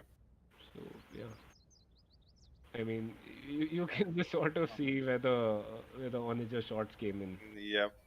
and yeah. The bumps. Yeah, yeah. So one of them was uh, here, I believe. Actually, hmm, interesting. Okay. Actually, you can't make it out as well, but that is only owing to the fact that Lakshman had such a massive military. But then we did see the battle moon, so they did happen, right? Yep. It's just that we can't see them in the timeline here. And back to the game. I think I'll take a 5-minute break at this point. I need a break. This has been an epic finals here. Absolutely.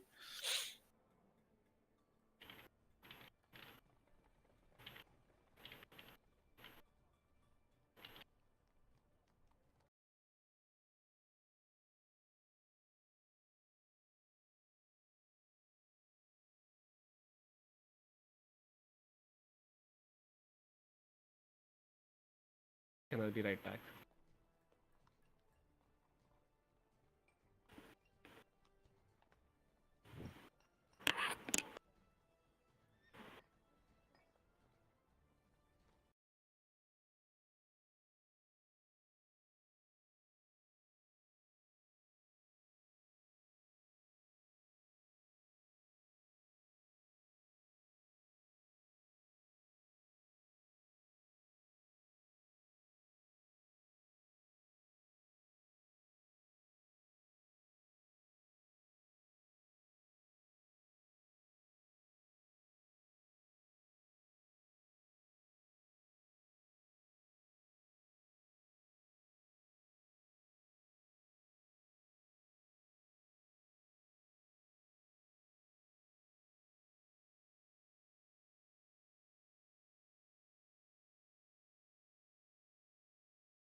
I'm back.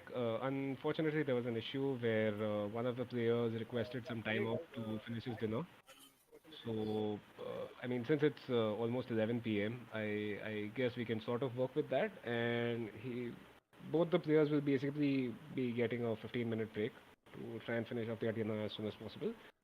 And yeah, so it's 10:50 p.m. Indian Standard Time right now. So I guess we should be seeing the games go live at say 11:05, 11:10 p.m. Which, I mean, unfortunately, it's not something that we would have liked. But at the end of the day, if the players would, just prefer to have their dinner and then play the game after that, that is always better than either postponing the games to tomorrow or having one of the players just forfeit the game because he does not want to play. So yeah, I guess I'll be back in 15 minutes along with the players here. So the video will be going offline, of course, but we'll be back in 15 minutes. We'll be live and we will finish up the games today. So the winner of the league will be crowned today. Hopefully today. I mean, unless if the game goes to beyond 12, in which case we'll have the winner crowned tomorrow early morning. But yeah, so that's yeah. So that's it from me. I'll be back in 15 minutes or so, and we'll go live again. We hope to have all of you back here. Yep. Should be a fun couple of games if we actually get to that because Barun here is in a position where if he wins the next game, he can completely like finish off the tournament and he can be crowned the winner. So Barun is with the tournament point here, and let's hope they both have some good dinner and they are revitalized and we can have at least one good game. Hopefully, two good games. So Yeah. We hope they find their boar in this 15 minutes. yeah. So, anyways, yeah, we'll be back in 15 minutes. The video is going offline, but we'll be back as soon as the games are about to go live. So, yeah, see you guys. Yep.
and I hope both of them have had some extremely filling dinners.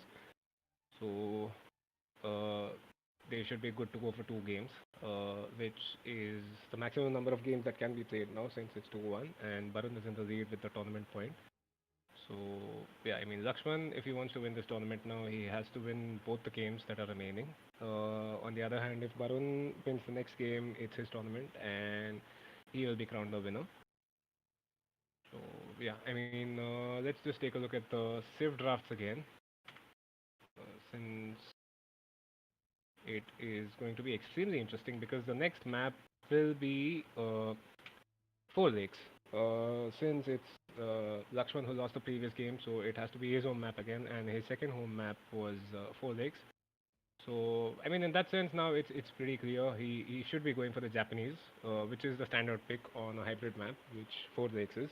So Japanese say, owing to their cheaper economy buildings, the lumber camp and the mill, plus the stronger fishing ships, means that they should be extremely good on this map. On the other side, Barun, I guess he has to make a choice here whether he decides to pick the Franks, the Teutons, or the Bulgarians. Should be interesting to see which civ he decides to go for. And I believe the players are already in the lobby, so let me just change the overlay now. And yeah, so we have 4 lakes as the next game, and there should be a 5 minute stream delay. So once these guys have started, we'll have to wait for another 5 minutes. But yeah, so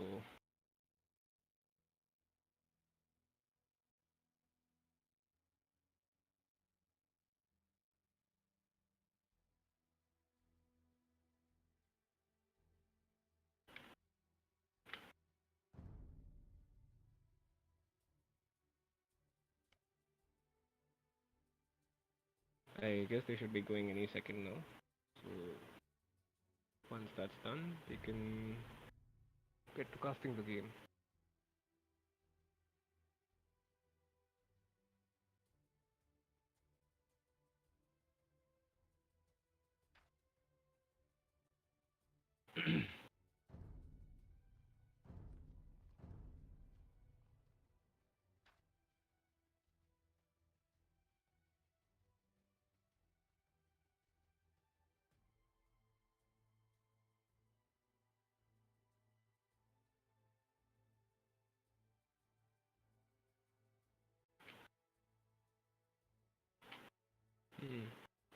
I wonder why the game isn't showing up now. Because I did see it popping up for like a second here.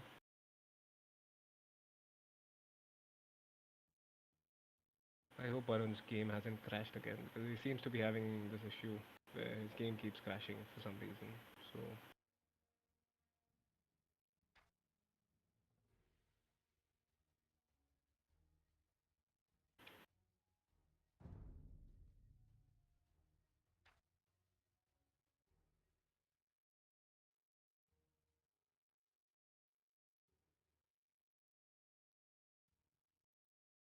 this is weird. I wonder why we are not able to see the game.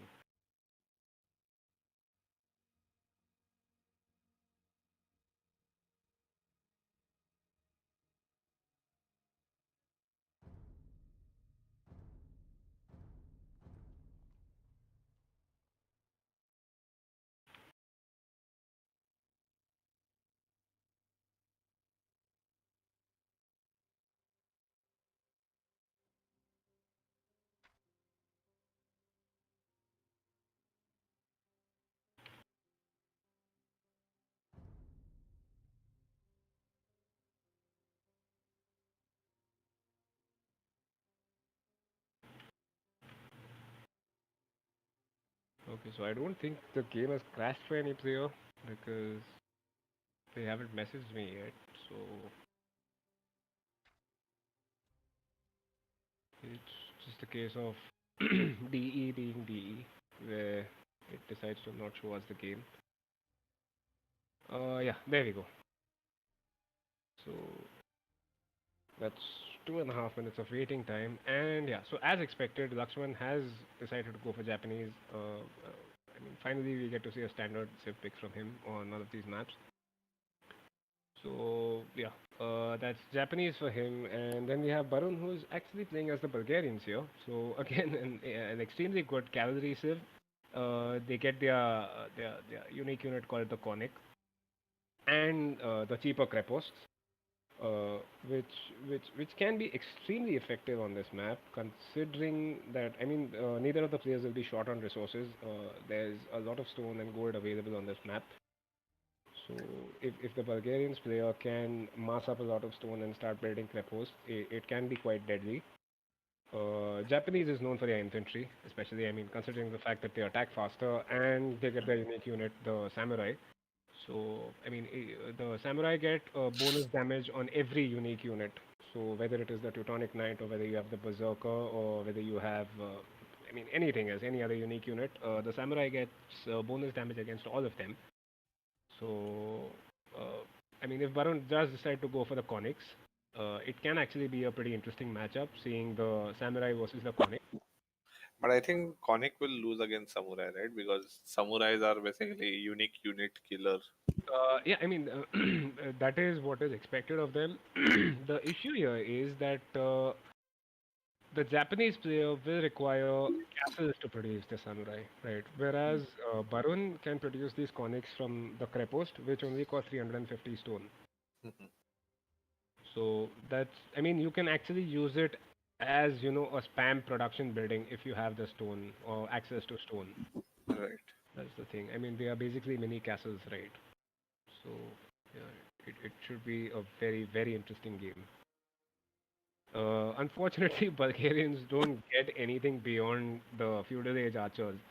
So I do hope Baran does. We haven't seen him going for archers in any game, so it's not something that he's expected to go for.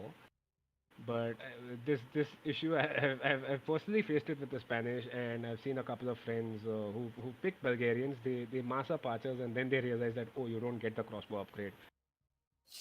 So by the time it's usually too late, and you either have to like spend a shitload of time trying to tech switch or just resign. So yeah, there we go.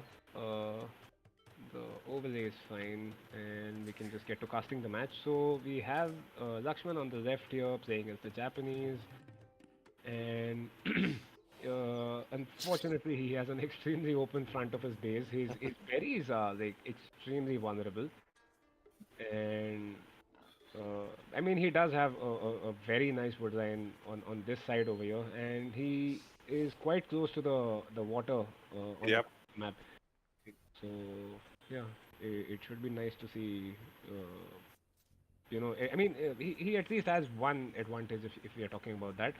Whereas if we are talking about Barun again has an exposed gold over here. His main gold is slightly safe on account of the fact that it is at the back, and I expect Barun to. Looking at these games, Barun has actually not walled up, right? So Barun has preferred to just play open, and it has worked for him on Valley. So it should be interesting to see if he actually decides to wall up in this game or just prefers to play a standard game, which is to just try and defend with skirmishers or whatever, and then push on with his cavalry.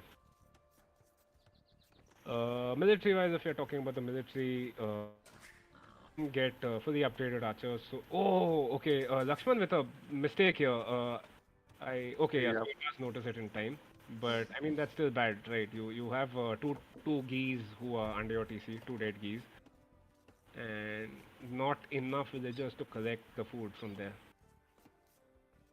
So yeah, that's a small mistake, but from what we've seen, a small mistake can actually snowball later on. Because if you're talking about I think it was Valley, yeah. So on Valley, Barun basically named one of Lakshman's boar, and which meant that Lakshman had to drop a bunch of farms in Dark Age, which sort of affected his archer production, right? When it came to feudal age and mid feudal age. So yeah.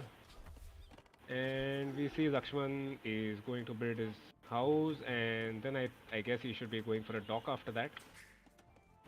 No foundations placed yet. He would do well to place his dock either here or here, so that once his villagers finish building the dock, he can get some shorefish as well.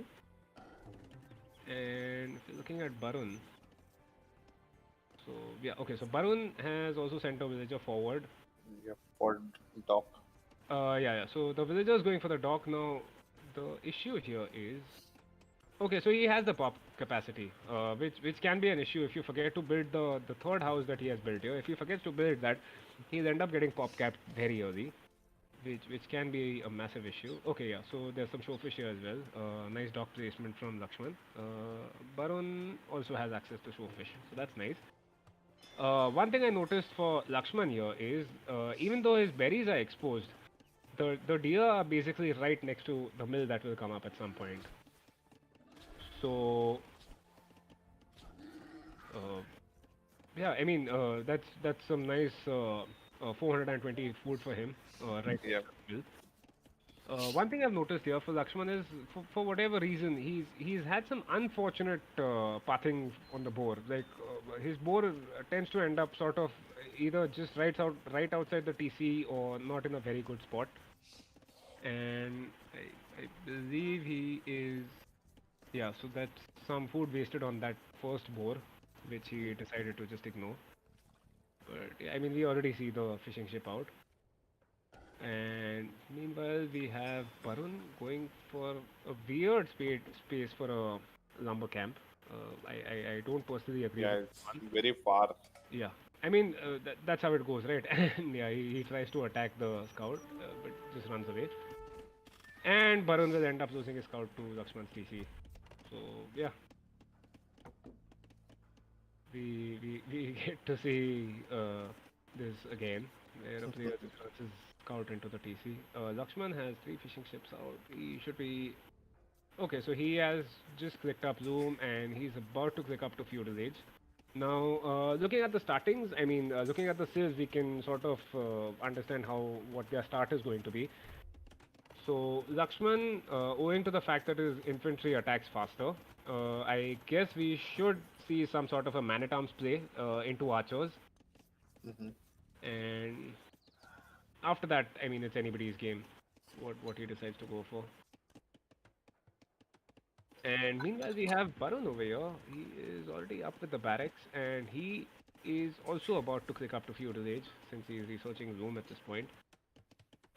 Uh, And Lakshman, being the helpful opponent that he is, just paths his scout from right next to the barracks. So Barun should be able to realize that there's a gap over here.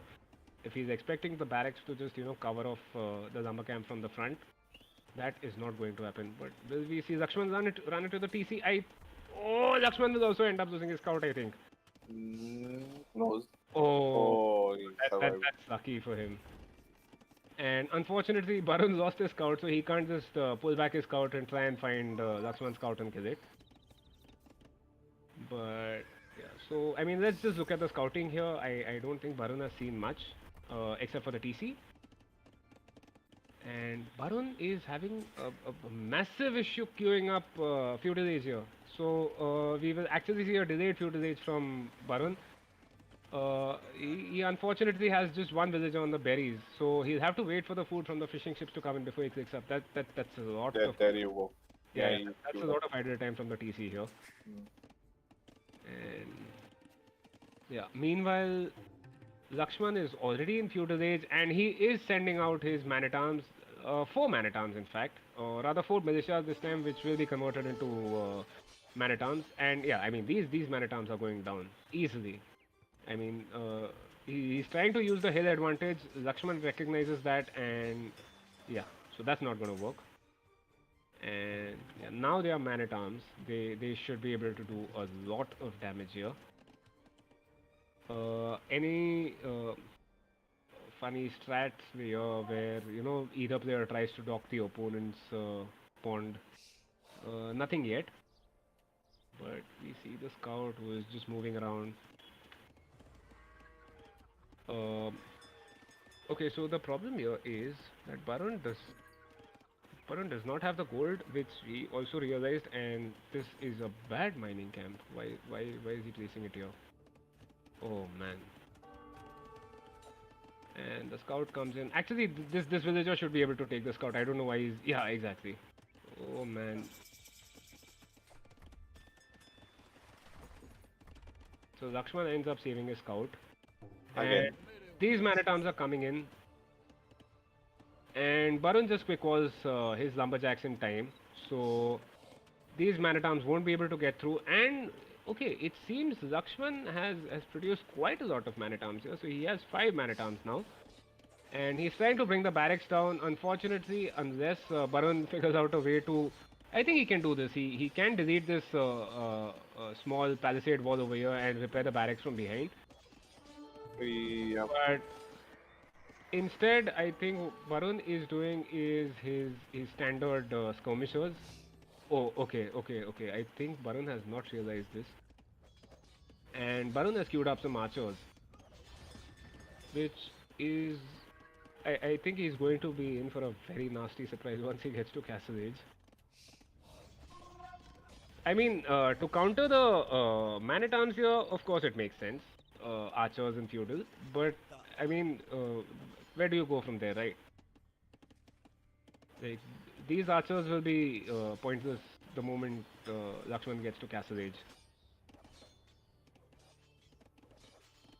And that's some very nice food eco for Barun. What about for Lakshman? Lakshman, slightly less villagers or fishing ships on food. I mean, Lakshman here with 6 fishing ships.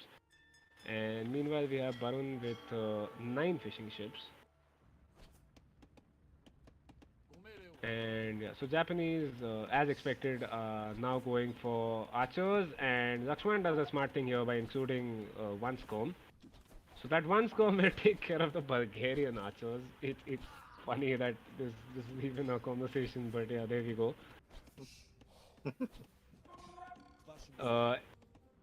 I hope. Okay, so yeah, now we finally have Bulgarians with a stable here, which is the sensible option. But I mean, whichever way you look at it, yeah. So exactly, this palisade wall goes down, and yeah, he's having to delete his house just to save these villagers. And yeah, so that's 1 villager down. And what else? Oh, okay. Yeah, so both the players are now adding skirms, which is the right decision here. And we see Lakshman, who is already sent a villager forward, so he's about to build a dock on Barun's pond over here.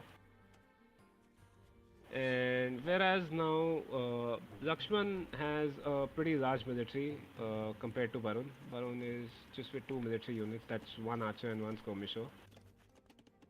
So yeah, I mean, I think Barun's decision to not wall up might end up being pretty expensive here. But then, as I say that, Barun has a scout coming out, which will take that archer down. But he needs to save these archer numbers at this point.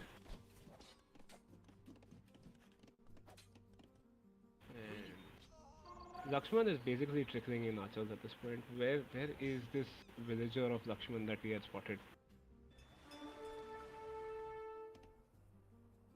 Okay, so Lakshman is sending a villager, I assume, to this dock. But what happened to... okay, there we see. So Lakshman is building a tower on Barun's wood line. This wood line is toast, obviously. And now this one will be lost as well. I think Barun has realized that, and he has already sent 4 villagers forward. Unfortunately, they are quite weak. So yeah, that in itself will be another issue. And does Barun realize that a tower is coming up on his wood line? No, he does not. And meanwhile, we have Lakshman already in Castle Age, and he has researched crossbows. So we will have crossbows with fletching. I mean, that has come in slightly late, but yeah. Okay, why is okay, so now here's the issue. Lakshman has built a tower, which means he cannot drop a town center immediately. And Barun has just sort of, left this lumber camp, and he's basically Went on gold, I guess. Yeah. So he has gone on gold. That's not the issue. I'm trying to find his other lumber camp. Okay, yeah. So he just decides to go back to his original lumber camp. And yeah, Lakshman does. I think he has not paid attention to that. So he's still getting some gold income, and yeah. So finally we have Barun, who is going for his usual night's production out of a single stable. Him being short on wood means that he cannot get another production building up. And I mean, he has a pretty amazing food and gold eco, so he can start pumping out knights if he wants to. The issue here, as I said, is he does not have the stables to produce from multiple, and no upgrades on these knights yet.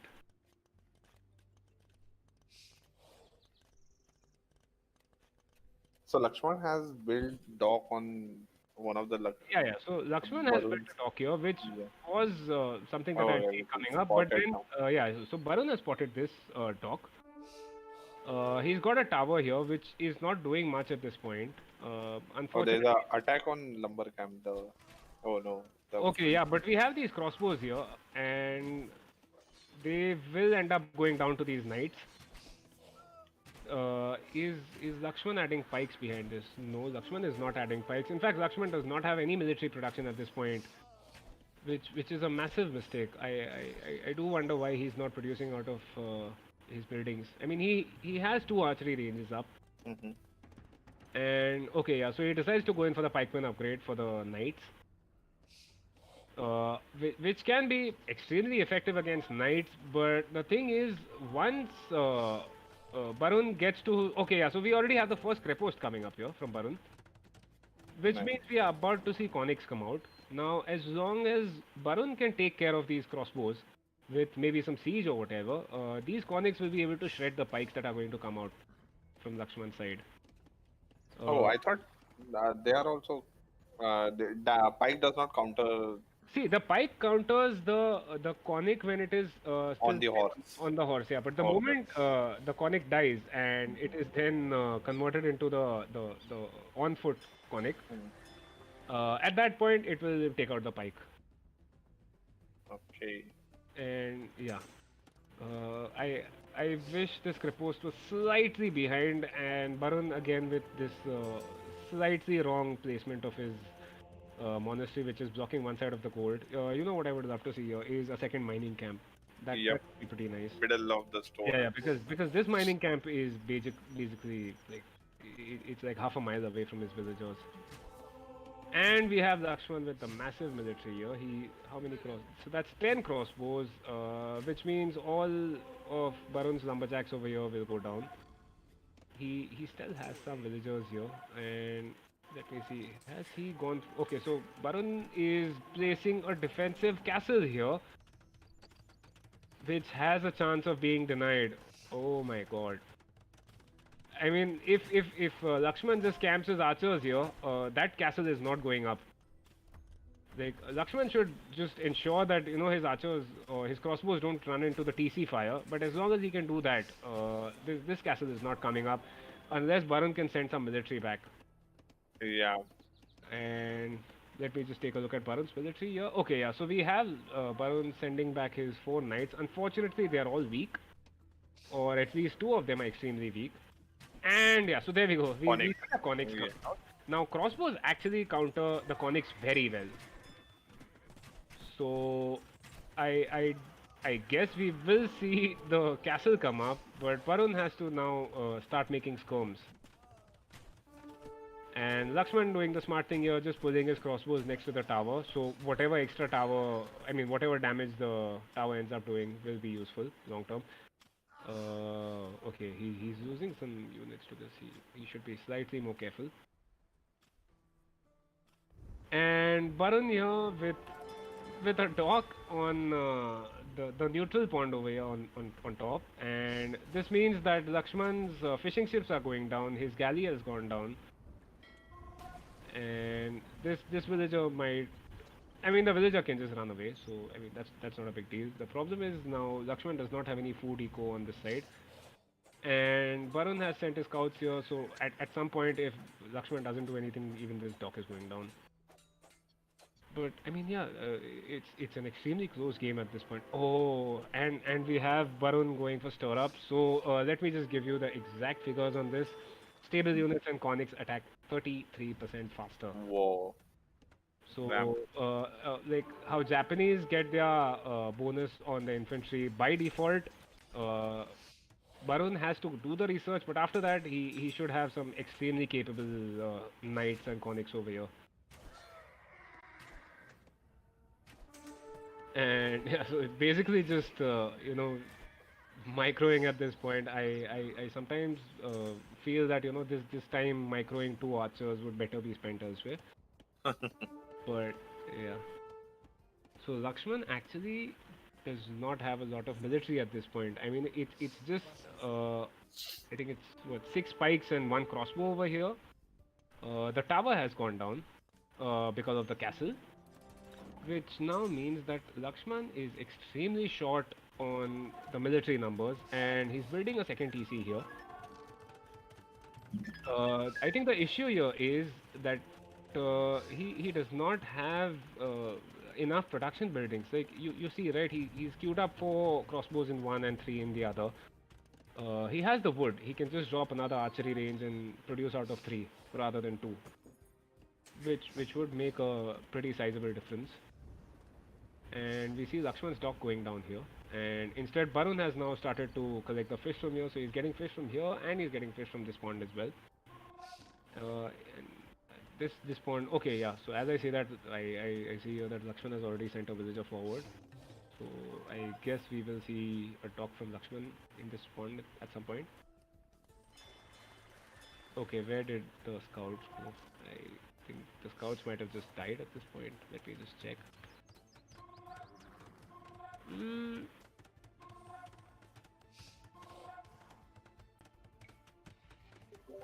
Okay, so I think he has just pulled them back, and they're light cavalry now, they're not scouts. Yep. Barun doing the smart thing here, walling this. Putting a TC on this wood line, so at least he has some access to safe gold. And yeah, so we will see There you here go. what the conics can do against the pikes, and the fact that Barun has. I guess we'll just. I think Lakshman has shown some inattention here because he lost a bunch of his military units as they were not even attacking. So yeah, and this means Lakshman is now at just 7 military. He has a forward defensive castle here, so which is sort of protecting his gold here. But I mean, Lakshman can just send in his military from here, and this can be pretty effective. You win Barun, yeah. Yeah, so Lakshman going for 4 TCs. Okay, let me just check where his 4 TCs are. That's the second TC. Oh, there's some fighting going on. Yeah. I mean, it's not much. Like, this is expected. Barun needs to just pull back. He's losing a bunch of units to these conics. Oh, and there is no way this castle should go up. Okay, seems they pause for a second. Okay, and Lakshman just pulling back. Lakshman deleted that castle, is it? Yeah, so Lakshman deleted that. He did not lose the stone. He still has his 887 stone. So he can produce a defensive castle somewhere if he wants to. The problem here, as I keep talking about is, okay, so Lakshman does have his 4 archery ranges out, which is nice to see. What about, okay, so it's still just a single barracks. And you can just see the inefficiency here on Lakshman's side. He has 1200 gold and just, I mean, next to 0 food at this point. Yes. And again, I don't see this castle coming up as long as this military is here.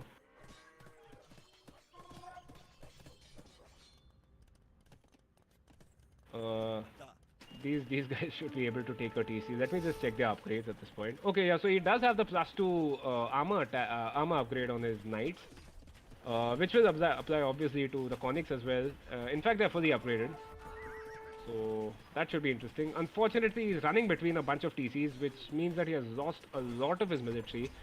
Just bad military control in general. So even though the numbers from Lakshman are going down, we see the first samurai coming out, by the way, which has unfortunately just died because yeah, he still has only the +1 upgrades on his infantry. Yeah, I mean this is just bad. Yeah, exactly. Just pull them back. Try and raid elsewhere. Why do you want to bring down the TC at this point? And who is closer to Imperial Age? So Lakshman has 1100 or 1200 gold, but not much food. And whereas Barun has a bunch of wood, but not much of anything else. But in fact, if you see here, he's got 2200 stone. Okay, I think we are going to see a forward castle here. There we go, yeah. So that is a forward castle, which is, I mean, fair enough.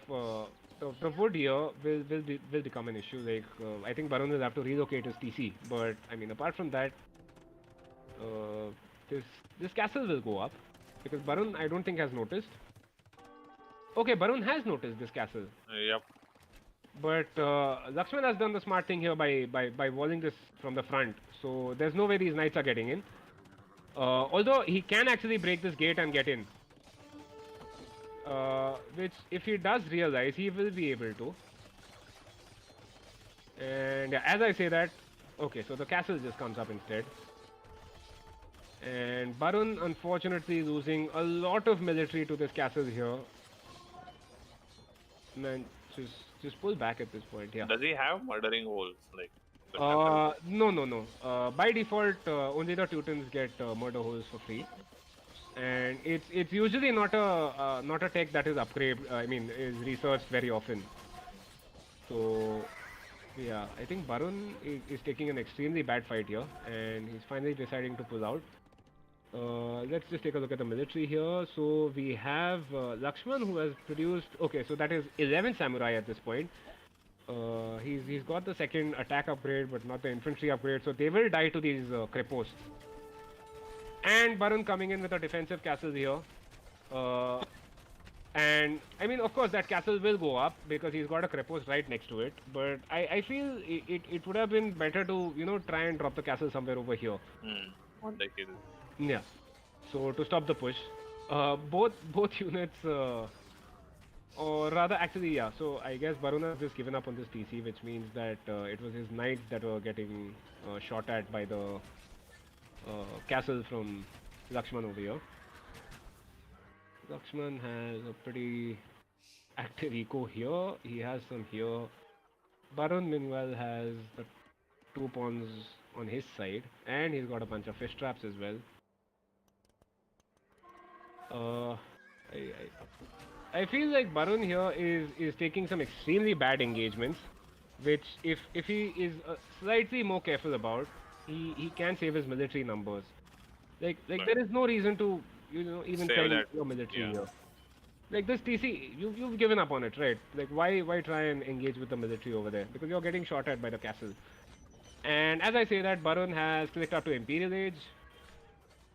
So yeah, Barun with 90 villagers compared to Lakshman's 105. I wonder how many of these are fishing ships. But the thing here is that Barun has way more military compared to Lakshman. Like Barun is at 30 military compared to 9 for Lakshman. And it's basically 8 samurai and a pike. So yeah. And yeah, we see this the crepost spam that is about to start. Or I mean, he already has quite a bunch of creposts. Okay, yeah, so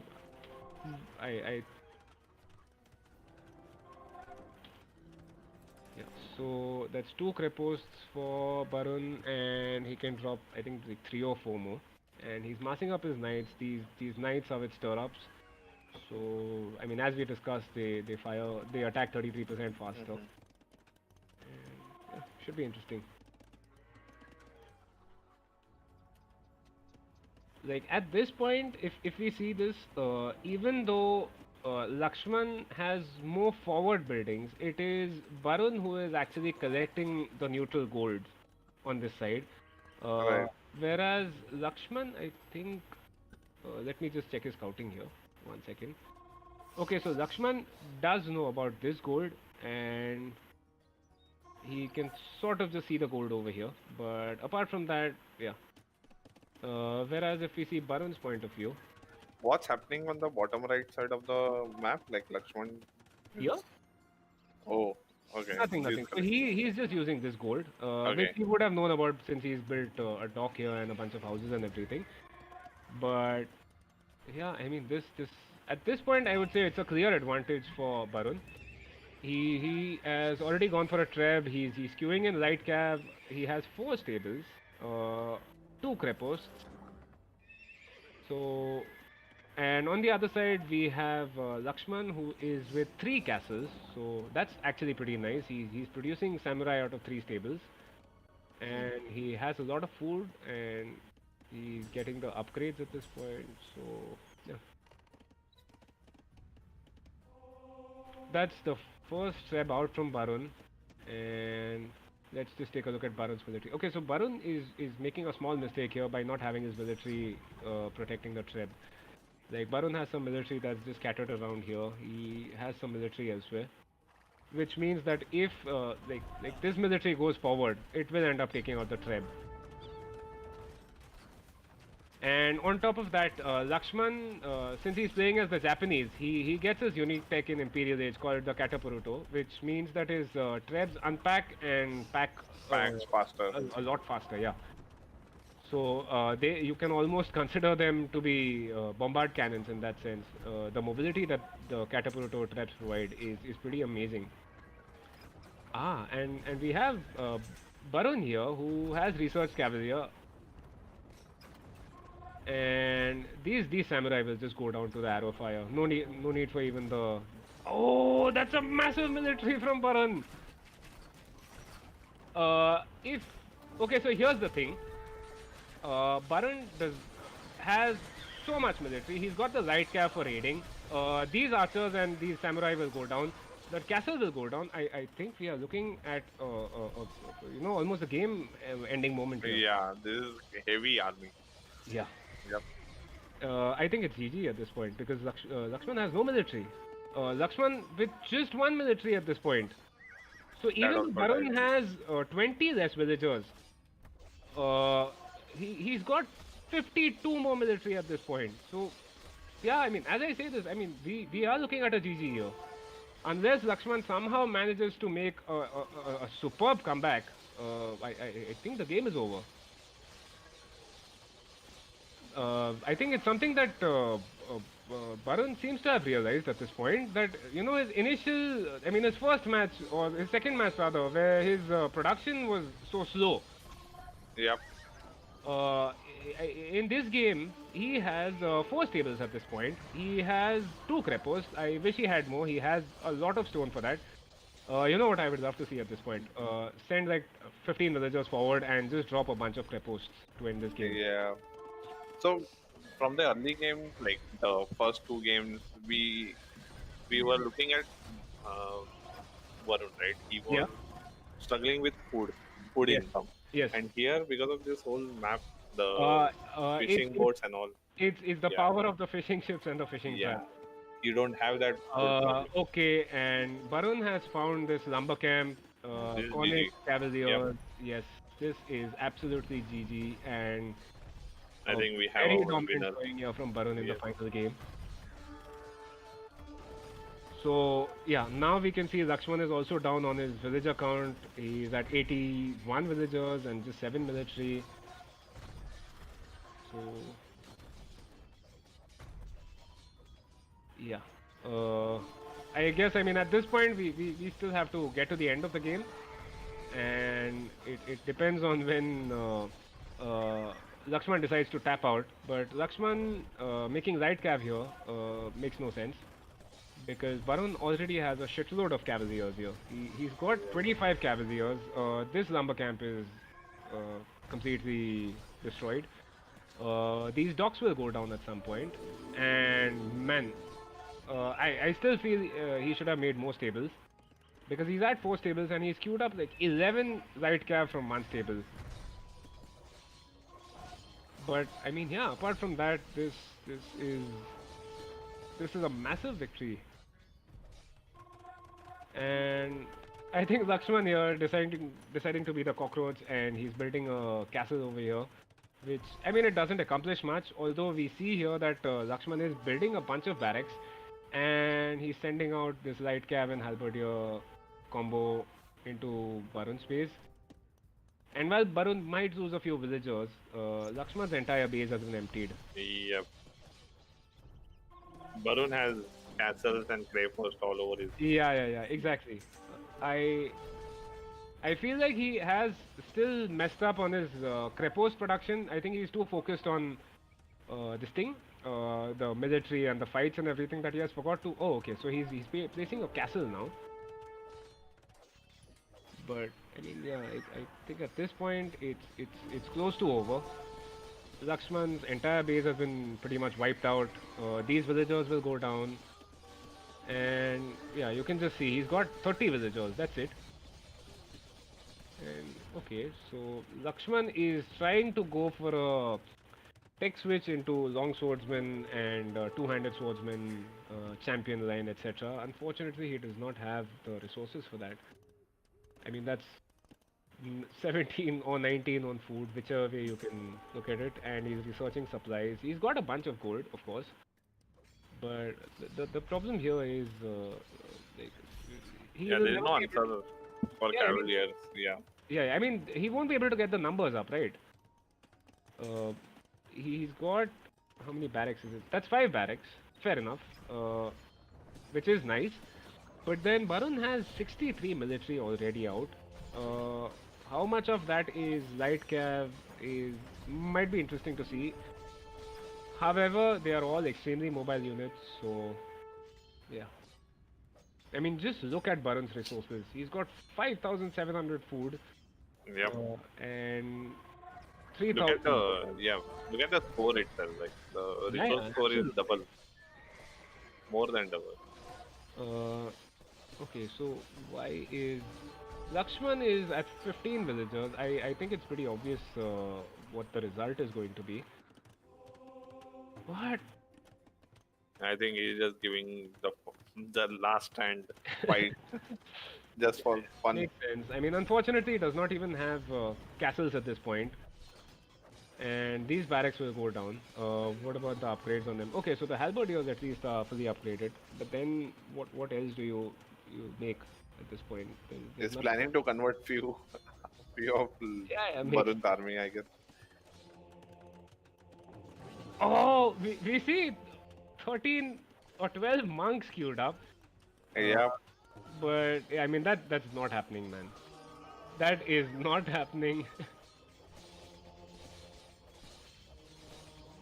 uh, There and you the go. monk goes down. Yeah. You have to build at least stone Oh. walls for that. I mean, at this point, Barun has the treads, right? So even though stone walls won't do anything, he can just trap down the monastery. Oh man, just look at Barun's resources here. He's 7,000 food, no gold, 1,600 stone and 3,000 wood. And on the other side, we have Lakshman with 1,000 food, 350 gold, and 600. I mean, he can still produce a castle, but he does not have any villagers left. What? So Uh, it's the fishing he- boats. Yeah, so that's his entire eco. I think that's what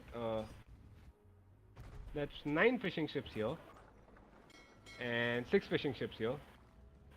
That's it.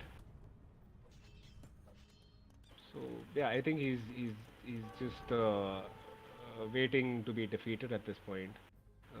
Yeah, this is GG. Okay, yeah. So I think what we can do at this point is, yeah, we have to now look at this, where a mangonel is killing a fishing trap. So I mean, yeah, I mean, fair play to him, Lakshman. He wants to take this game to the death, so more power to him. But I mean, it just makes sense here to finish off the game. And yeah.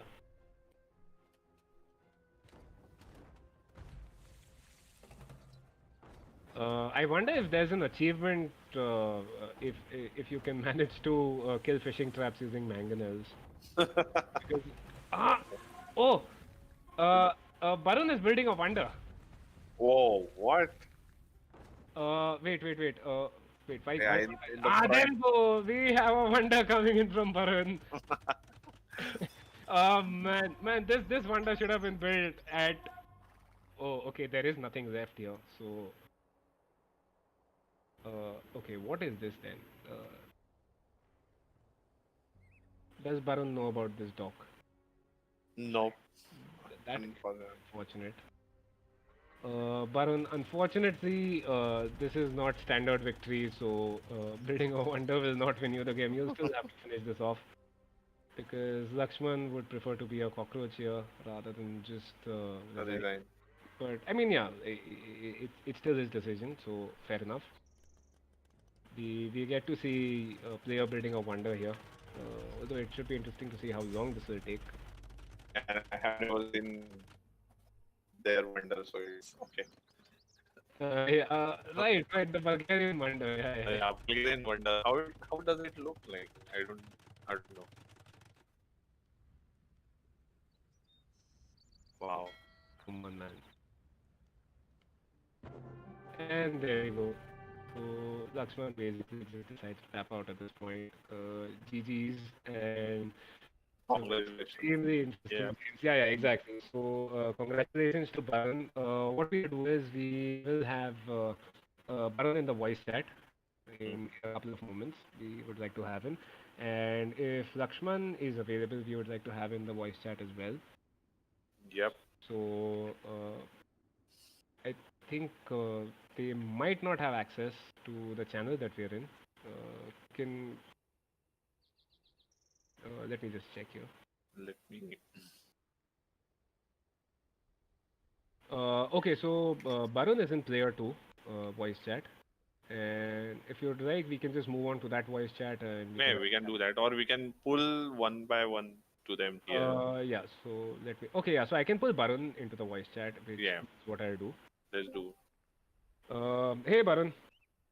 Oh, hey, what's up? GG's man, congratulations. Congratulations. that was quite a game. Yeah, that was quite okay. Unfortunately, we've forgotten to look at the stats, so you'll just have to excuse me for a moment while we do that. No And worries, no worries. after that, we can get to having a chat with you. Let me just change the overlay here. So yeah, I mean, just this overwhelming victory here because you can just look at the KD. It's 360 to 157, whereas Lakshman lost 155 and sorry, he lost 359 and he killed 155. Massive army here from Barun. Economy wise, yeah, I mean it was just a massacre, whichever way you look at it. Technology wise, the Varun was faster to Imperial Age, whereas Lakshman got jump on you in Feudal and Castle Age. But yeah, I mean these are the society numbers. So Lakshman did get a relic at some point, but unfortunately his monastery went down along with everything else. So Yep. it's you with your 3 relics, which ended up making quite a big difference actually. And villager high, yeah. So that's more villagers for Lakshman, but I mean, just looking at this game, I would say that Japanese going against Bulgarians is quite a rough matchup for the Japanese player. I mean, because even though they get the bonuses on the fishing ships or whatever, it's still an issue where once you get your cavalry and your conic production going, it is next to unstoppable, right? And the fact that your production building also acts as a defensive building or an aggressive building is pretty important. So yeah, I mean, okay. So you research spies as well in the end. Yeah, because I couldn't figure out Yeah. because you needed to kill all production buildings, right? Yes, So yes, once I exactly. killed that last dock, that was GG. Yeah, I wondered right. if I, yeah, Sorry. no, yeah. So I wasn't quite sure what to do, and I had the resources, so I Right, decided to right. build a wonder. Because we were in this situation here where we were looking at mangonels trying to kill fish traps. Yes, that was. I was like, do I build a dock? And I was like, that'll take a while. I Yeah, might as well exactly. It takes a while. bring a magnet over. And yeah, I mean, it's just well played to you, man. I mean, after the first game, which was, I mean, it was close, but it was always in favor of Lakshman. Pretty amazing comeback from your side for the next 3 games, if I might add. Because I think the issue here on Valley, the second game, was that you did not have the production buildings up. And I mentioned this on chat quite a few times. Yeah, Lakshman, how's it going? Yeah, hey, we have Lakshman in the chat as well. Hey, man, GG's. Well played. Yeah, hi. Yeah, it was a good game. Yeah. Yeah. Varun played really, really well. Wow. Yes, yes, yes, Nice absolutely. micro, nice world economy management. Wow, it's Yeah, fantastic, man. yeah. You know what? In all of this, I think, I mean, when we were talking about the game where you had picked the Lithuanians, it was pretty obvious, like we were going to discuss the relics because of the attack bonus. But you consistently collected relics in every matchup, which, while it might not seem like a big deal, you were constantly like, in every game you had like 1,000, 2,000 gold extra, just because of the relics. Is there a question there? No, no, I mean, I'm just bringing this up because it ended up being quite a a big thing at the end of the day. Yeah, And I have this. I don't know whether it's an OCD thing or not, but I really hate seeing relics not gathered. okay, So it's one of my things. When I used to play campaigns as well in AOE2, I used to do the same thing. I would, the okay, moment I hit castle, I'd build a monastery and go hunting for relics. So it okay, really does make an economic difference in the end, in my opinion. Like, the Mhm. earlier you get the relic, the larger the difference. So in Right, my right, opinion, the moment you hit castle, if you have the wood and the gold, you should always like try to grab a couple of relics. Like you don't stop making villagers, right? Ever. So why would you not gather relics? They're a free villager gathering gold. right, exactly. So I have one question for Lakshman. No, Lakshman, in that game, where Barun just broke out the trees and went The into yeah, your base, right? What, hideout. like, yeah, like you were expecting that at some point you had that in mind, like this might happen, something No, like no, that. I didn't expect that one. For at least at this level, this type of gaming is I have not expected. But Mhm. really played well. He has thought very smartly, made a gap there, went inside. That map has a less number of resources. I mean, especially gold. Hmm. So Mayans is a good pick because the economy lasts 15% longer. But later I realized I had a lot of army, but I could have attacked in multiple points. I have not scanned his area, but he was damn on whatever units I'm making. He was making counter units for that. Micro was, it's, I don't know, 2K level micro he was doing. So when I'm shooting one archer, that doesn't happen generally. No, I mean, I've never faced any player in ranked games who has done who has moved villager left and right like this ever out of these 200 games I've played.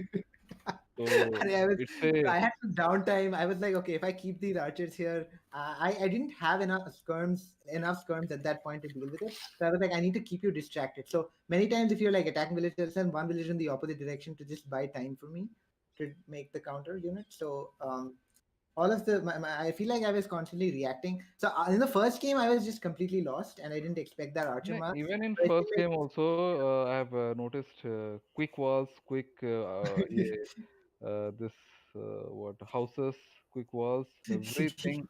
Wherever I'm attacking, even just in one attack or before that, you're taking out the villagers. No surprise attacks. No means you are just bang on every attack. You're counteracting perfectly. I really didn't expect to win this Um, game. So I was going no, in no, all you like, played well, man. You can go no, no, I easily mean, 1500, 1600 rating easily with this form. I think you can beat the one of the best. One of the best 1400 1500 guys with this play easily. thanks, man. I really appreciate that. And it was really great playing with Yeah, you too. I definitely yeah, great, great. like. It's very hard to keep up Because with this the Rush Archer. play, Who's I've never played any 1v1 game. I've never played someone who does like this. Although yeah, there are 1300 player, but no 1300 player does the micro or the micromanagement or the villager moving here and there or reacting in this fast manner. No person I've ever oh, played. that means a lot. Thanks so much. Yeah, great. You can be 14, 15 hours quickly, man. I think within a month time you can be.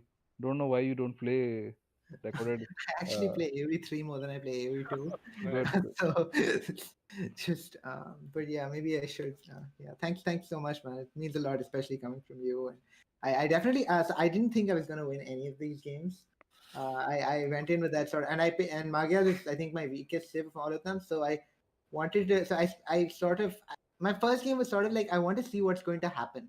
Yeah, um first game you so picked which civilization? Magyar. Magyar. Yeah, I think that is the same civilization you played in the Yes, semi-finals yes. also, I right? usually play Magyar's first Yeah, serve yeah. because But they're like the there, worst ones. I've seen your game casted by Cyanide and Nutbrick. I think Nutbreaker or Saruk. I don't remember. So Cyanide and others were doing that.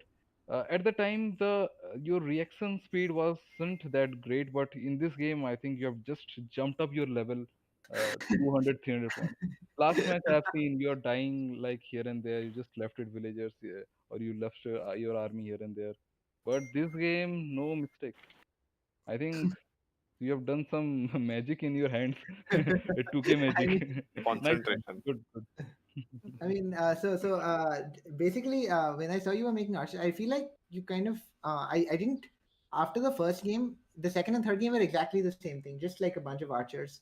And in my head, I was like, okay, if I have the correct counter, so I saw your like semi-final, and I know you were gonna go like full archer, so that's why I picked three civs with siege onagers. Um, Mhm. so Teutons, Good, good. I've seen your arena game there. You say that you go with pikes and onagers. I was also yeah, expecting exactly. same, but here I Yeah. got surprised. Totally surprised. You have not made onager and pikes. You made a lot of other armies. Means, Yes. so I know, wow, like good. I actually, yeah. While I was eating dinner, I was watching the previous game, and Simon was like, "You don't make enough production buildings." I'm like, "Fuck you! I'm going to make 15 stables and do nothing but make cavalier." But okay, you're bringing that up, but I did notice in your final game you had just two crepos and four stables, man. Yeah, that's true. I thought I will do it, but And this is something that I noticed with but at Luster least as well. at least Like, I kept production up. Okay. yeah, no, you had your production up. The problem is that you have like, 8 or whatever number of units queued up inside each building. Just and man, in the first game I think you had something like 3,000 wood. So Yeah, yeah, yeah. I mean, So on 4 lakes, I was like, okay, this is gonna help my wood issues because I can use fish traps. So okay. this is gonna help my Good. like eco a lot. So I was quite happy to play 4 lakes. So I'm also equally excited to play Land Nomad. Land Nomad, in my opinion, like Teutons are such a good save on Land Nomad, and I was preparing that Teuton Land Nomad play for a while, but Okay. I didn't get a chance to showcase it. I was definitely scared. Like I think I wasn't paying attention, and he managed to take out one of my entire wood lines. I was very annoyed with myself. But then the Stirrup Bulgarian cavalry is really strong, and Yeah. like the DPS is crazy. Yeah, yeah, And absolutely. Mm. I just had to make sure not to throw away too many units or too Yeah. many conics to the samurai. And so I decided I was gonna make conic spam, but then I saw samurai. I was like, okay, I can't make conics until I take out all the castles. So I just idle TC, went to imp, and then one. But it turned out I never needed to make conics. Yeah, walling also. Your walling was also very nice. It was great. From semi-final to final, semi-final, you had a lot of holes here and there. Cyanide was Oh my making fun of goodness, you. semi-final was Yeah. really Cy- annoying. I Cyanide came was through making one a lot hole. of fun of you. Why he is making just like Dranger Yeah. walls like this. But here, wow, on no gaps, fully sealed walls. Good. I mean, I He never was, full walled my base at any Yeah, point. yeah, I yeah, actually he know never that. won. Your Yeah. base was never walled up. It was In just actually like any of your games. It's just that on Hideout you get the walls pre-made. I was No, no, surprised I'm that not you saying did actually hideout. create them, but yeah, Not saying about hideout, but others I've seen the quick walls, whatever yeah. he So has it was quick done. walling actually. No, yeah, quick quick walls walling plus is like right really one fun. side fully wall. That was Hmm. yeah. Well, it was walled. I know it was not fully walled, but with this aggression, fully wall is not possible. Hmm. But Yeah, good. exactly. I never had time to like sit back uh, Yeah, I think and you come should see your semi-final and final match, man. The type of jump you have done, wow. back. I Means mean, I I feel wish. like I played really badly in the No, no, semi-final. And I will watch these games a lot. I will learn a lot from moving villages here and there, quickly responding. uh, Where I will get such nice what gameplay. We don't oh my see that god. one.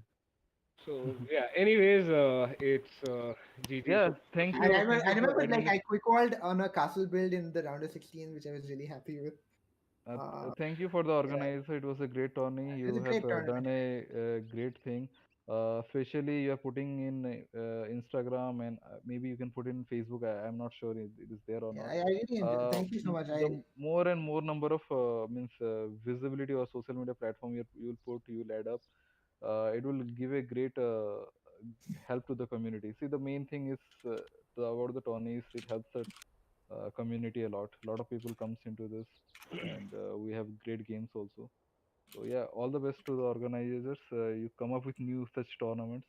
So I love trying playing each and every game in this tournament. That's nice. Thank you very much, Nutbreaker. It's Yeah, yeah. you So also. it has basically been Ani and Nutbreaker here who have sort of handled the backstage along with the other people whom I actually personally don't know myself. So I am basically just friends with Ani and Nutbreaker, and it came up where they wanted this tournament. So I mean, it was a lot of fun organizing the whole thing and then casting the games and whatnot. Yep. And yeah, I mean, at this point, I would just like Anirudh to like take a moment, congratulate the winners, announce the prize money and everything. So yeah, I just pass it over to you. Yeah. So, the Nutbreaker and Shahrukh will get in touch with both of you or three of you for the prize money. And congratulations to actually both of you. These games were very nice. And the way it happened, like I was co-casting for most of the game with Cyanide, but these final games were damn exciting. Like, yeah, crazy. And yeah, the the one which was the breaking the tree wala game, that also, yeah, next level. It was That's something I find on fun to Hideout, watch. and and even on like Black Forest is like a super underestimated tactic. Yeah, Like, but uh, so I wasn't expecting that kind of thingy happening in tournament, right? Like it's Hmm. like so much of you're under pressure and you're playing in finals and you're pulling it off. Like you have to give everything, right? Like what if we predicted that and what I if got there really is lucky. something Yeah, right? I got really lucky that he picked Mayans because there are no bombard cannons to worry about, which are the biggest counter to like Yeah, those. even the archers, yeah, Mayan And archers. yeah, and secondly, there weren't any plumes, so I was able to micro onager shots really well. There was one onager shot I think that You had where multiple actually. yeah, I saw multiple, but there was one where they were like clustered between two houses or something, and I Yeah, managed to yeah. get that shot. I think it killed like 30 arbalists, and that Oh was yeah. really good. I was gambling, right? I was gambling that the push won't be strong enough and the onages will be enough. So I was very scared. If I saw like a bunch of eagles on the right side, I would have been like, I would have been in trouble. But the transition didn't come fast enough, I think. Like if there were like 60 arbalists, at least should have like 20 elite eagles to counter the onagers, in my opinion. But Yep. yeah, But yeah, like overall an it was idiot, like good. an idiot. Okay, so I like to make the counter units first. So I made skirmishers, and then like, what counter skirmishers? Cavalry. So I'll make spears. So I made five spears. Then I realized this guy is Mayans. There is no cavalry here. Why am I Yeah. making Oh yeah, spears? that What is point going was on? Cyanide was going crazy. Why did you research Pike and why are you making Pike? I remember that moment. Yeah. And then because I'll play Hal Bonager, right? So in my head, I'm going for Hal Bonager again. So I'm like, wait, why am I going? Like, there's no Wait, cavalry. wait, wait. You were playing as the Mongols. You don't get access to halves, right? You only I get. didn't think we had. I mean, Pike Bonager. Yeah, Yeah. okay. No, I mean this is a common thing, right? So when Yeah, you yeah, scout absolutely. rush, the next thing you want to do is make skirmishers Yeah. to scouts and discounts to counter the archers that you know are coming and to counter the pikes. Yeah. Yeah. But then after that, I felt like such a dumbass after that. But anyway, whatever. It was Yeah. fine in the Yeah, end. it was like completely fun thing and Yeah. first like we were skeptical about the whole Age of Empires, how we will organize this thing. But yeah, like the Cyanide helped us a lot and like knowing you guys and we'll definitely host more tournaments on Age of Empires. Yeah, this was fun, the whole experience. Yeah, Right. so Manan in the chat is asking who is in third place. So Bomberman basically won the third place in the tournament because his opponent decided to forfeit his match. Yep. So, yeah. Yeah. Anyway, so yeah, back to you, Yeah, Cyanide. yeah. So just to announce the prize money, so the winner of the tournament gets 5,000 rupees. The That second place in the tournament is winning 3,500 rupees, and third place is getting 1,500 rupees. yeah. So that is a prize pot of 10,000 rupees. and I hope you guys take part in more tournaments. It was amazing to cast these. It was a lot of fun, a lot of things to learn from you as well. Yeah. And I hope whoever's watching, maybe they got some, interesting tips or tidbits out of it. Inspiration. Yep. Yeah, exactly. And I mean, if I can just take a moment here because this might be slightly off topic, but AOE India is also hosting a tournament for teams. Yeah, I'm really excited to participate in that Yes. one. So, I mean, I'm using this as one more platform to advertise. We are going to have the tournament in December, and currently the prize pool is 25,000 rupees. It might go up at some point because we have had a few more inquiries of contributing to the prize pool. So it's shaping up to shaping up to be a pretty big tournament. So we hope most of you guys can take part. All of you guys can take part. Whoever doesn't play the game or whatever, I can understand. But whoever does play the game, I urge all of you to take part and make it a big success. I mean, Nice. as big a success as this tournament has been. So yeah, I guess That's nice. that's it from me. So we'll have to look into that tournament also. So basically, we are game development, design, and art college, and yeah, we don't usually do a lot of tournaments, but this is something we do once in a month or kind of thingy. But yeah, this can be a really good to see the tournament which you guys are organizing. Yeah. So yeah, I guess we'll see quite a few people from here on AOE India as well. So you guys are all welcome over there, and please join us, and let's all have fun together. Yep. Playing this 20-year-old game. Well, I mean, Yeah, technically, yeah. it's only the definitive edition since when Yeah, I started playing. let's not get into pedantry here. Yeah. Let's. It's a 2 year, sorry, it's a year-old game then, because it just had the anniversary, right? A couple of weeks ago. But I mean, yeah. So see you guys around, and Yep. let's. I Yeah. mean, let's Thank end you. this Thank on a you, good guys. note. I hope it was as big a success for Seamedu and PeaceX as it was for me as a Yep. cast. It was. So yeah, I guess that's it from us. Good night, and see you guys around. Yep. GG. Yeah, bye. GG's guys.